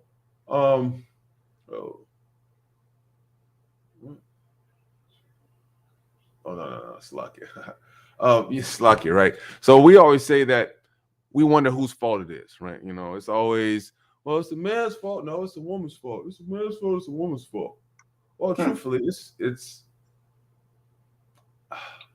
both of our fault in one way, right? Because one, you have that you can't, for the men, right? We have to have temperance. We have to practice temperance. Right, we have to practice temperance, meaning that we can't jump at everything that walks. We can't be out here, walking around, just looking at everything, saying with our tongues hanging out like we wild animals, right? Mm-hmm. But at the same time, sisters, right? You got to do your part too. We can't have you out here, running around looking like whores and harlots, and then expect it not to be treated like one, right? Like that old joke that David Chappelle said. He was like, oh well, if I dress like a police officer and then, you run up and then, I'm like, hey, officer, can you help me? And I'm not a police officer. What are you going to think? Because I'm dressed in that particular outfit, you're going to think that I am that particular person the same way, right? If you're dressing, modest, right? And things of that nature, you're not going to garner that kind of attention, right? Mm-hmm. Slakia, I think it's up here, right? Here we go. All right, I don't know why I couldn't find that, right? Okay, Jubilee is 20 and 4, right? I want y'all to understand, right? This is how it was worked back in the day. So you think that, hey, in order to, stave off the wickedness, right, from the land, are you still there? Slakia? Hello? Okay. Israel, can y'all hear me? Check 1, check 2, if y'all can hear me, because I don't see Brother Daniel. Real quick, unless that's mine that's gone. It seems like he done disappeared.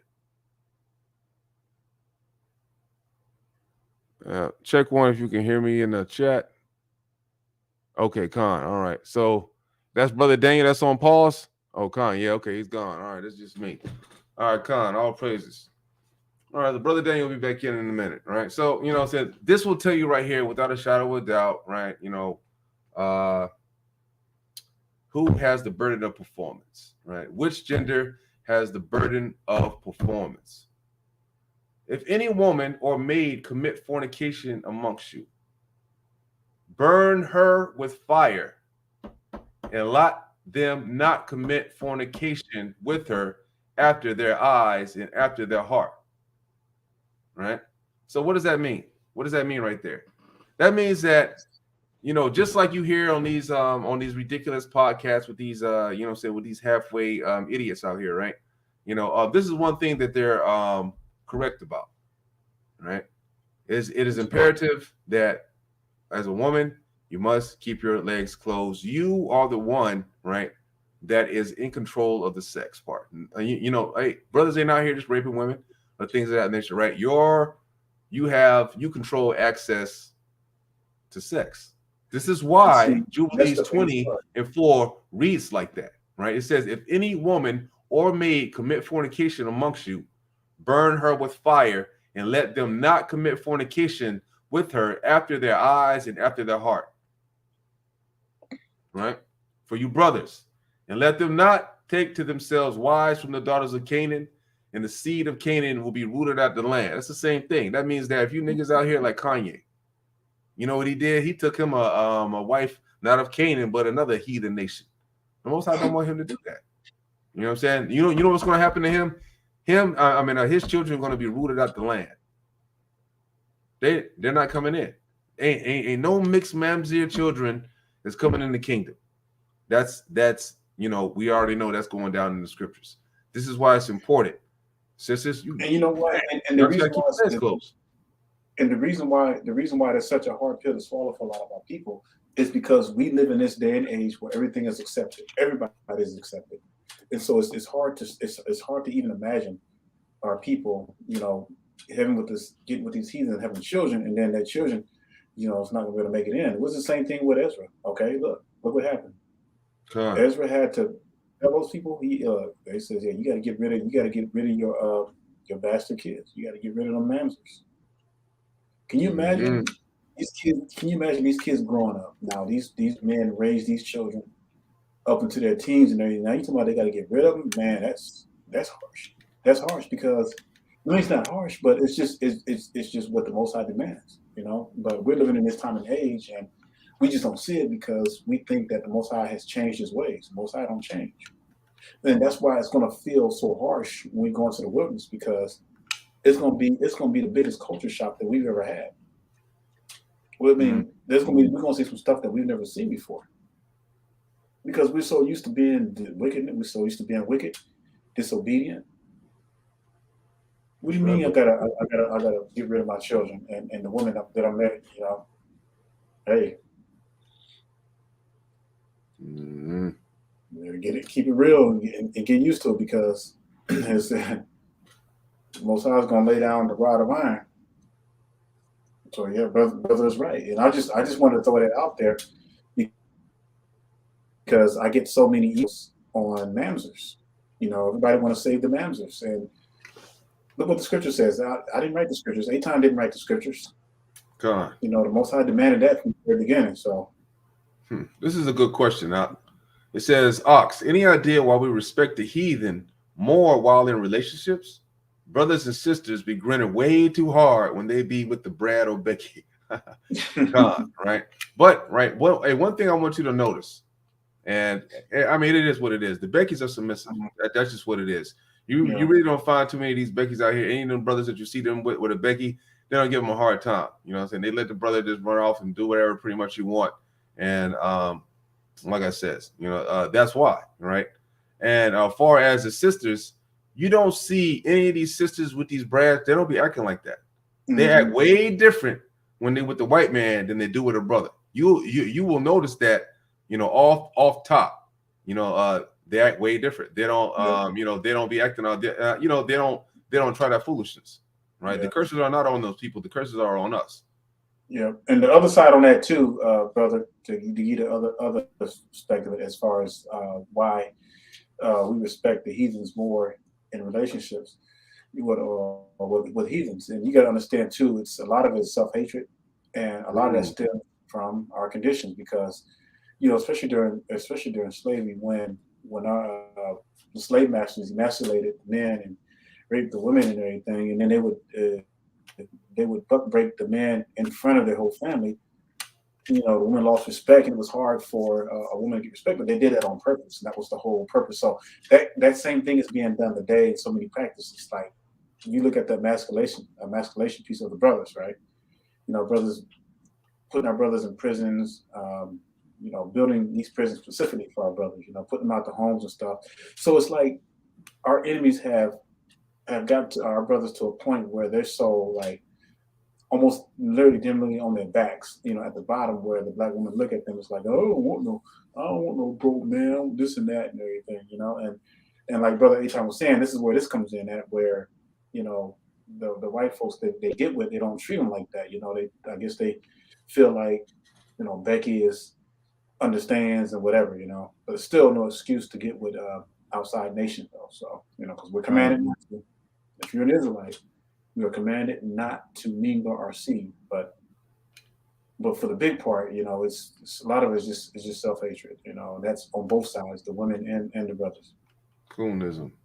Mm-hmm. Coonism, right? Yeah. And a lot of that goes for our nation has a lot of problems. Like, man, we're just really going through a lot as a nation right now. We need healing. We need healing as a nation. We really do. We've been through a lot. We've been through the captivity. Now we've been through trying to breed in with these damn heathen. Now we're joining with them, right? Yep. Damn hand in hand and all this other stuff. Right, and the fact that we could not take our anger out on slave masters, even though you had slave revolts and stuff like that, it's like we treated one another worse, and it's still that way today. It's like we treat each other as the worst, out of any other races, because like brother's saying, mental illness is like the highest amongst our people, and a lot of that is a result of not keeping the commandments. If we were truly keeping the commandments, like we were told to, we wouldn't be going through this stuff. God. Every brother marries down, right? Brother, every brother marries down, no matter what. No, it doesn't necessarily, like, I can see if you're dealing with maybe finances and things of that nature, but every single woman marries down, period. You know what I'm saying? Unless she can, unless she has more physical security, that she can just beat up her man or some crazy stuff like that, or whatever. But no. The man, even by biblical standards, you're always going to be above the woman. It doesn't matter how much she has. It doesn't matter how smart she has. It doesn't matter any of that crap. Mm-hmm. You know what I'm saying? That's just the station that the Most High has plugged you at.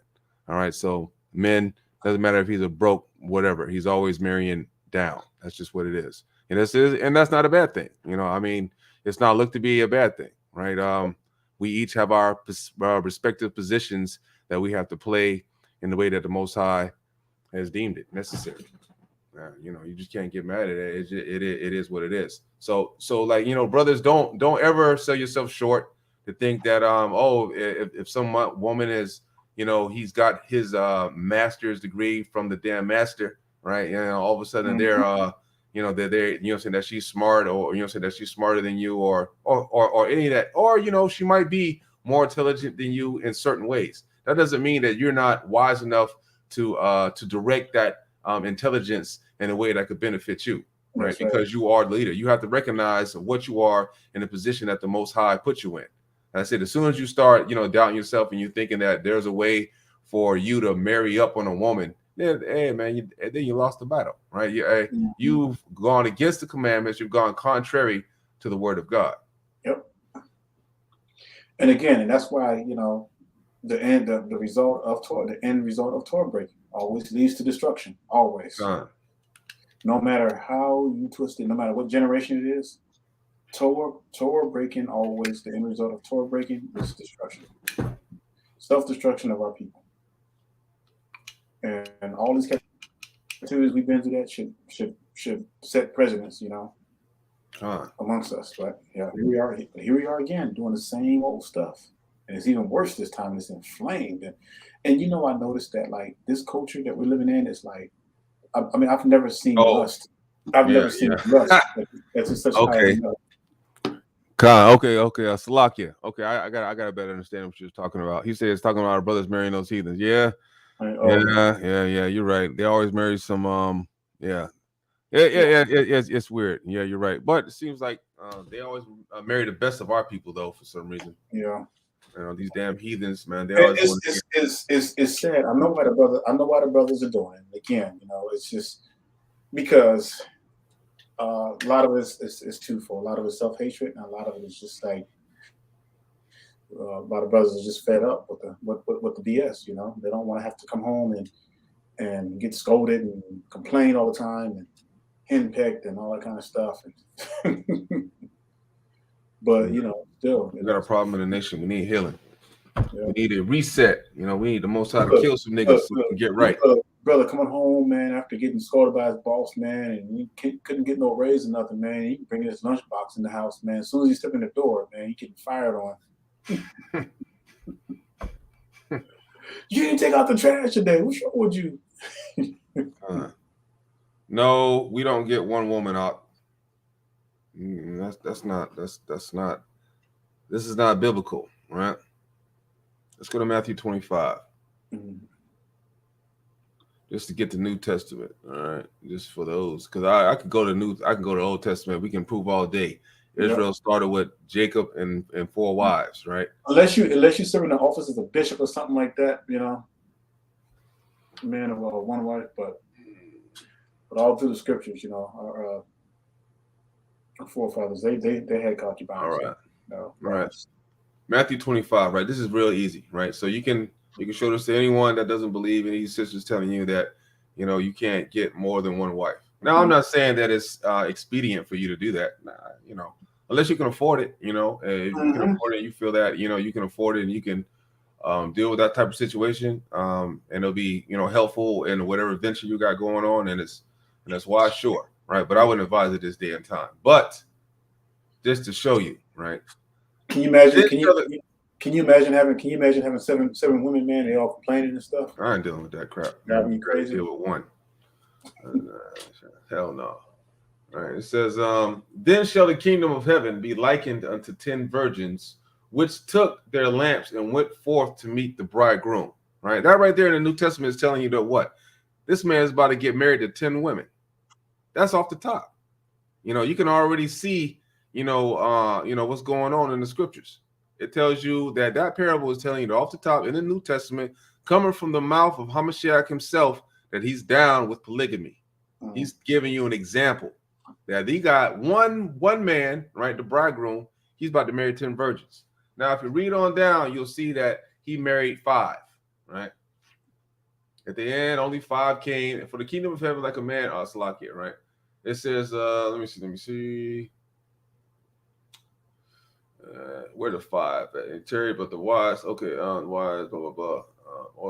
But the wise took oil in their vessels with their lamps, while the bridegroom tarried, they all slumbered and slept. And at midnight, there was a cry made, behold, the bridegroom cometh, go ye out to meet him. Then all those virgins arose. Notice virgins, right? Because the Hamashiach, he's down with virgins, not whores, right? Then the virgins arose because the virgins are worthy of marriage. Notice that, right? And the virgins arose, right? And then also, right, I also want to point out the type of virgins that he paid attention to. That's why he paid, if their wicks were out, that means that I was showing you earlier that you got to pay attention to the type of person that you're choosing. You can't just choose any old dummy just because they're a virgin. It doesn't really matter. You have to watch what's in the head first. That's why we read in Tobit 8 that you have to look at the woman uprightly and not with lust. Because if you look with lust, you're going to fail. Then all those virgins arose and trimmed their lamps. And the foolish said unto the wise, give us your oil, for our lamps are gone out, dummies. But the wise answered, saying, not so, lest there be not enough for us and you, but go ye rather to them that sell and buy for yourselves. And while they went out to buy, the bridegroom came, and they that were ready went in with him to the marriage, and the door was shut. Right? So that's showing you right there that the Most High is definitely down with getting more than one wife. right? You know, so you can go all the way back to the law. We can go to Exodus, and we can show you that you can't have any kind of respect of persons when it comes to your wife. You got to treat them all the same, right? Yeah, you can do it. But like I said, it's not expedient to get more than one wife, especially these days with the way they acting. That'll just be a freaking headache, right? Unless the Most High sends some kind of blessing towards you, and then it's just you just one of those brothers out here that's really keeping the commandments. Plus being in this captivity too, you really want hell because no. The heathen laws make it hard for us to, people that have multiple wives as well too. So, yeah, but brother, man, yeah, stick with one. That's good. Man, ain't no need to be greedy out here, man. I mean, just think about it, right? So look what the Hamashiach is looking for. He's looking for virgins out here anyway. You're gonna find some virgins. Really, you're gonna get more, or you just gonna find you two sisters that had a bunch of dinglings? Come on now, you know what I mean? I know some brothers, man, in the camps. I know some brothers in the camps, man. They got like 3 wives and stuff too, man. They can't barely afford to pay their rent. We got to concentrate on keeping the commandments and let these women come to us, right? The Most High is going to one that's going to provide you a woman, right? You're not going to be out there, looking for doing none of that stuff. You got to keep the commandments. As long as you're doing the work, whatever you ask, whatever's on your heart, if you're being righteous and looking at things uprightly, the Most High will show you the way. Especially if you're looking at the woman uprightly and not with lust in your eyes, things will come as they should. Right? But for the time being, definitely don't be setting your eyes on more than one woman. It's going to cause problems, especially the way how our women have been raised up in these heathen lands. They can't. Oh, I'm not sure. I can't even imagine it. Oh no, it's just too much trouble. It's just too much trouble, right? So I advise you, brothers, the best thing to do is to do the work, right? Just do the work of the commandments, and then be comfortable for that, because this right here is only temporary. This life is only temporary, right? It's only temporary. We only this. Your whole life is about this much of the spectrum right here. It's not even that much, and we got all that to go, right? You got all that to go. It's only this much. So don't worry about what's going on right now. Don't worry about trying to find a wife. Don't worry about trying to get you 2, 3 wives and all that other stuff, right? Don't worry about that. You worry about trying to keep these commandments, and the Most High deal with the rest of it. Yeah, I don't know. Well, boy, that's just that even thinking about getting more than one wife just damn near gave me a headache. I know, man. I was gonna say that's why I had to take a sip of water, man, because it's like, man, brother, how can you just deal with that nowadays? Have you seen what's going on out here, brother? Have you seen what we got to choose from? I know. That's what I'm talking about. You might not even, you might be better off just not even choosing a wife, and then try to raise up your son, and then have talk to a sister and have her raising up their daughters and stuff like that in righteousness. Because right now today we have or get your passport, and move out and go out the country and look for your woman. Hey, passport bros, please don't start down this channel, man. They will be. Yeah, brothers, man. I'm serious, man. There's a group of brothers now. It's like a thing going on now, man. Where brothers are getting their passports.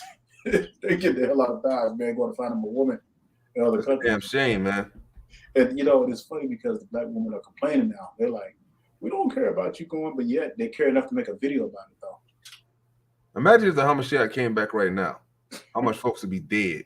Oh my goodness. I mean, just straight up, just get slaughtered with the damn heathen. Just imagine that. Just imagine if Hamashiach came back today. Damn, man, this thing might be like Sodom and Gomorrah. He might have had 1 or 2 Hebrews running around trying to find someone that's wicked. Trying to find somebody that's righteous so he can save the place. I'm gonna stick to the commandments. All praises. This is I don't want premature aging. Graying, yeah, I feel you on that. Here too. Stick to the commandments. You know what I'm saying? You can get you a woman. She'll come if the Most High deems it deems it righteous, deems it worthy for you to have one. Remember, man, our steps are guided by the Most High, right, man? You can't go off the path. You can't turn aside for the law to start doing what you want to do. Once you start down looking at a woman, all of a sudden you feel a lust. Oh man, she got a fat behind. Oh, I think she looks this, that, and the other. You're going off the wrong direction, right? Because number one, we got to look at them uprightly. So if you look at something uprightly, that the type of environment in, like you're keeping the commandments, you're doing the work, you're going to come across a sister that's in the church, and she's doing the work, and she wants to keep the commandments too. And then y'all come together on the commandments, look at each other uprightly, things of that nature. You know what I mean? That's how it should be, right? If you're trying to meet someone, right? Y'all know those three women that we saw earlier? Just imagine being married to all three of them. That should give you an idea. That should give you an idea and make you not be like, okay, no, the hell with that. I'm just gonna stick with one or not have one at all. You know, you will be dead in a year of stress. Stress and hard. Just like the amount of thinking that you would have to reverse. You know, that the way, I mean, like these heathens have really done a number of our people. I mean, like they're out here thinking that you know, it's a plus to well, they'll tell you it's a plus, right? You'll tell them it's a plus, you know, say, oh well, you know, I think I should be able to do what I want to do. I think I could just sleep with anybody who I want to. But then, right, they're not going to tell you every single woman wishes there was a virgin on the low. Ain't no way, you know what I'm saying, and they're not married. Every single one of them. Ain't no sisters out here going to tell you how many men they've been with, because they know that shit wicked as hell. Yep, and that's why they put so much pressure. That's why they put so much pressure on virgins at a very young age, so they can, you know, break their virginity at a very young age. But see, that's why you want a virgin, right? A woman that's a virgin, even if she's a damn 30-year-old virgin, a 27-year-old virgin, or whatever, right? Even if she's what does that mean? She has the mental discipline, right, not to go in, right? That woman is virtuous. A virtuous woman that has the mental discipline not to succumb, right, to sexual debauchery, you know what I'm saying, things of that nature before she got married. That's the kind of woman you want. That's the kind of woman that can raise your kids. A woman that's not tricked like Eve was. You know what I'm saying? That's pretty much the same thing. Like Eve had to be, you know what I'm saying? I'm not saying that she had you know, had sex with anything or nothing like that, but I'm just giving a comparison of how the equality of what it, you know, Eve was tricked. You know what I'm saying? Tricked to you know, give up, you know what I'm saying, you know what I'm saying, give up her smart, you know what I'm saying, give up her wisdom and go do something stupid, right? That's the same thing. I mean, like, you don't want a woman like that. And Adam had to put up with that. Just imagine, right, you had to put up with the woman that killed every damn body for the rest of your life, and the Lord allowed you to live 700-something years. And you got to put up with this woman. You know what I mean? I mean, like, he had to put up with her for how many years? Damn near almost close to 700 years. After the thing that went down, if you look at the numbers, right, almost 700 years he had to put up with Eve and just look at her and be like, damn, woman, you killed me. Oh, yeah. You know what I'm saying? You killed me. I could have lived forever. I now, the Most High done kicked my ass out of the garden, right? You know what I'm saying? Matter of fact, the Most High done want me back in there so bad that he'd have put an angel in there the garden with a flaming sword. That's how bad that I'd have messed up. Now the Lord said that, you know, now I got to sweat to get this stuff, when before I could just reach out and reach my hand up and a doggone strawberry plant would just raise up from the ground. Now I don't got to worry about that. Now I don't got to do that. Now I got the doggone work, toil the ground. Corns on my toes and stuff, man. Imagine having to put up with that. That's, man. I mean, Adam had. I mean, like, damn, man. You really that's why really you really don't hear too much about Eve after that. No, you don't. You really don't hear too much about Eve after that. Period. Adam had to be pissed the hell off. Man, this woman, I could have lived forever in the image of Hamashiach, in the image of the Lord, with the greatest, you know. Remember, Adam named all the animals at one time and remembered it. Adam was like, you know, you're this, you're that, you're that, you're that, you're that. All the animals of the earth, Adam was able to name them and remember it. That's how beast he was. Right? You know what I'm saying? That's only a small tangent of the abilities that he could do, right? Of being the first man on earth, being the first man that we all came from. And then he had to give that all up. He had to get old, right? He couldn't eat of the tree of life. He had to get old, looking stupid in front of Hamashiach because he simped out, right? You know what I'm saying? Hey, that's, man, just imagine that. And just know too that same gene, that same deceptive spirit that went through Eve is still going through that woman today, to this very day. That's why, and it's no knock on you women, but it's just the nature, the natural order, because women can be naturally deceptive. And it's just like it's like a gene. When as soon as Eve did that, it sparked something and it passed down through all the other women, all the generations and everything, you know. And that's why women are the biggest manipulator of feelings, because that's when they were created for that purpose, because they were supposed to give their compassion to their man. That Eve was supposed to create to give her passion to her man and no one else. But she gave her passion to the serpent. Went off and And she killed every opened up. damn body. And see, whenever a woman gives her, whenever a woman goes out from her man and gives her passion to someone else, that's dangerous, man. And that's what caused the fall. Not only that, hey, cause the animals to get their mouths shut up, right? You know what I'm saying? Just like Song 77 Khan. Hey, that was a good comment right there, right? You know what I'm saying? Cause the cause the animals' mouth to get shut up, cause the animals to come against us now, you know, things of that nature. They were all tamed under Adam at one time, right? But no, right? Just one woman in the mix killed everybody. Now we all die. Now that's the same thing. That's why you got to look at. And that's what the scripture says. It says the beginning of sin came to Eve, and all unto her we all die. So I mean, it's true. Right? It didn't say to Adam we all die. It says to her we all die, and that's just a reality fact, you know. So if you choose a woman, that's why it says that just as equal as that. When you look at the garden, right, and then how Eve made a poor choice right there, that's almost as equivalent to looking at a woman that's a virgin. Right. If you look at her and then you see that, okay, her choice right here is to is to not do anything wicked. Right. Her choice is to remain strong in the spirit. Where are you, man? He just keep disappearing. Where you at? Whatever. I'm here. Okay. All right, Con. Right. It's for her to remain strong in the spirit. Right. And to keep that discipline and to not let any evil thoughts in. That's the thing, right? If you can remain disciplined, right? If you're a brother out there and you find you a woman like that can remain disciplined to that, up to that magnitude, especially with everything that's going on right here, you're gonna have some strong children. You're gonna have some strong children. It's a good chance, Salakia. It's a good chance that you'll have some strong children, right? Strong children that'll be able that she'll be able to raise right with the proper discipline to keep these commandments. Y'all notice that this is still playing out today. If men follow women instead of the Most High, the woman ends up destroying them. Yep, even entire society. Absolutely, brother. Absolutely. For example, any of these, like Kanye, right? He had to follow that woman. He got destroyed, right? Look at Will Smith. Followed that woman, got destroyed. Oh, goodness, man. Look at Samson. That's talking about toxic, boy. Right? That's right. Yeah. 930 years. That's right. Salakia now 700 years. That's right. Absolutely right. Right, it's just wickedness all the way around. Right? You know what I'm saying? Any especially you see in these media stars, right? Anytime you see a woman leading a man, total destruction. Samson is another one. So Samson, destruction. Old boy that was Jezebel led her husband to death, destruction. Right?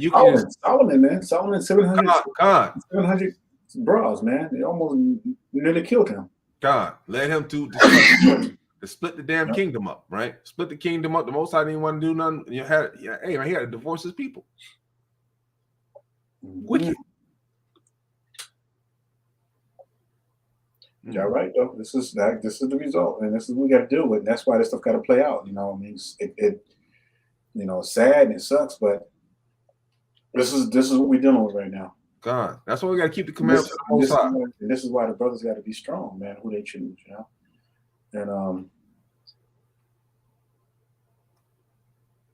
and you should never ever, and it should never ever be where a woman feels like she has to wear the pants in the home. That's just a sad situation right there. Well, brothers, and see, and what's because it's a chain reaction too, man. But all these brothers being raised by single women and stuff, and they grew up effeminate, and we have a lot of we have more beta males than ever. We have so many beta males, and they just because they grew up that way, man. They grew up with a woman taking care of them and all their lives and stuff, and it's just like that balance is just not there. Yeah, that's why, man. This stuff got to end. Something's gonna have to give, man.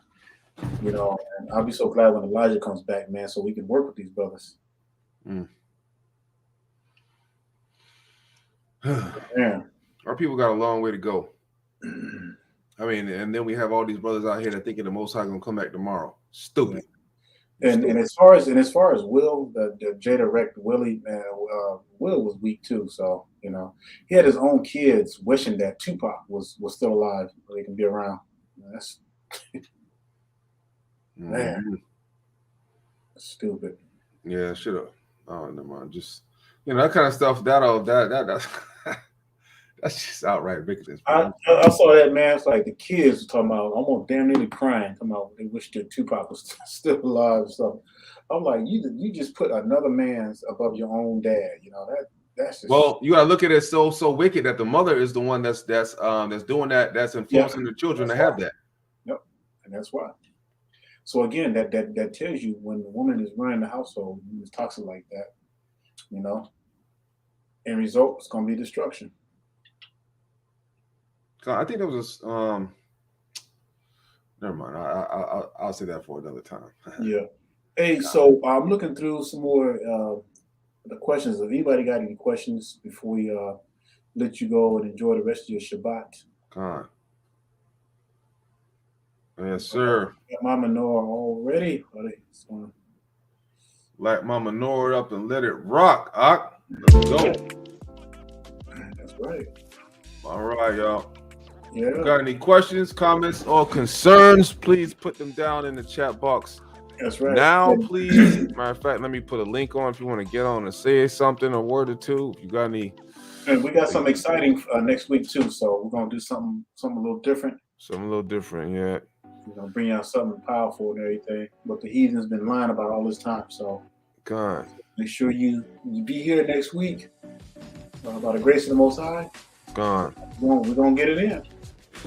Yeah, we're gonna give the rebuke a little rest next week, even though we need to be rebuked. Hey, listen. One of you brothers got a channel or y'all do lessons or something like that. Hey man, be sure to write us and let us know. Man, we're always interested to see what other brothers are talking about, what that have the like mind. Y'all might be able to feed us, and nourish us with the spirit. Nourish us with the word. Mm-hmm. Right? So we're all supposed to be taking care of one another, right? As Israelites. That's what we need. All right. No other questions, comments, or concerns. Khan, all praises to the Most High. All right, Israel. All right. Pretty clear lesson. Wish you a good Shabbat. Shalom. Khan. As always, stay strong. Stay strong, y'all. Khan. Keep your faith and endure to the end. Khan, that's right. Endure to the end, Israel. That's right. Shabbat shalom.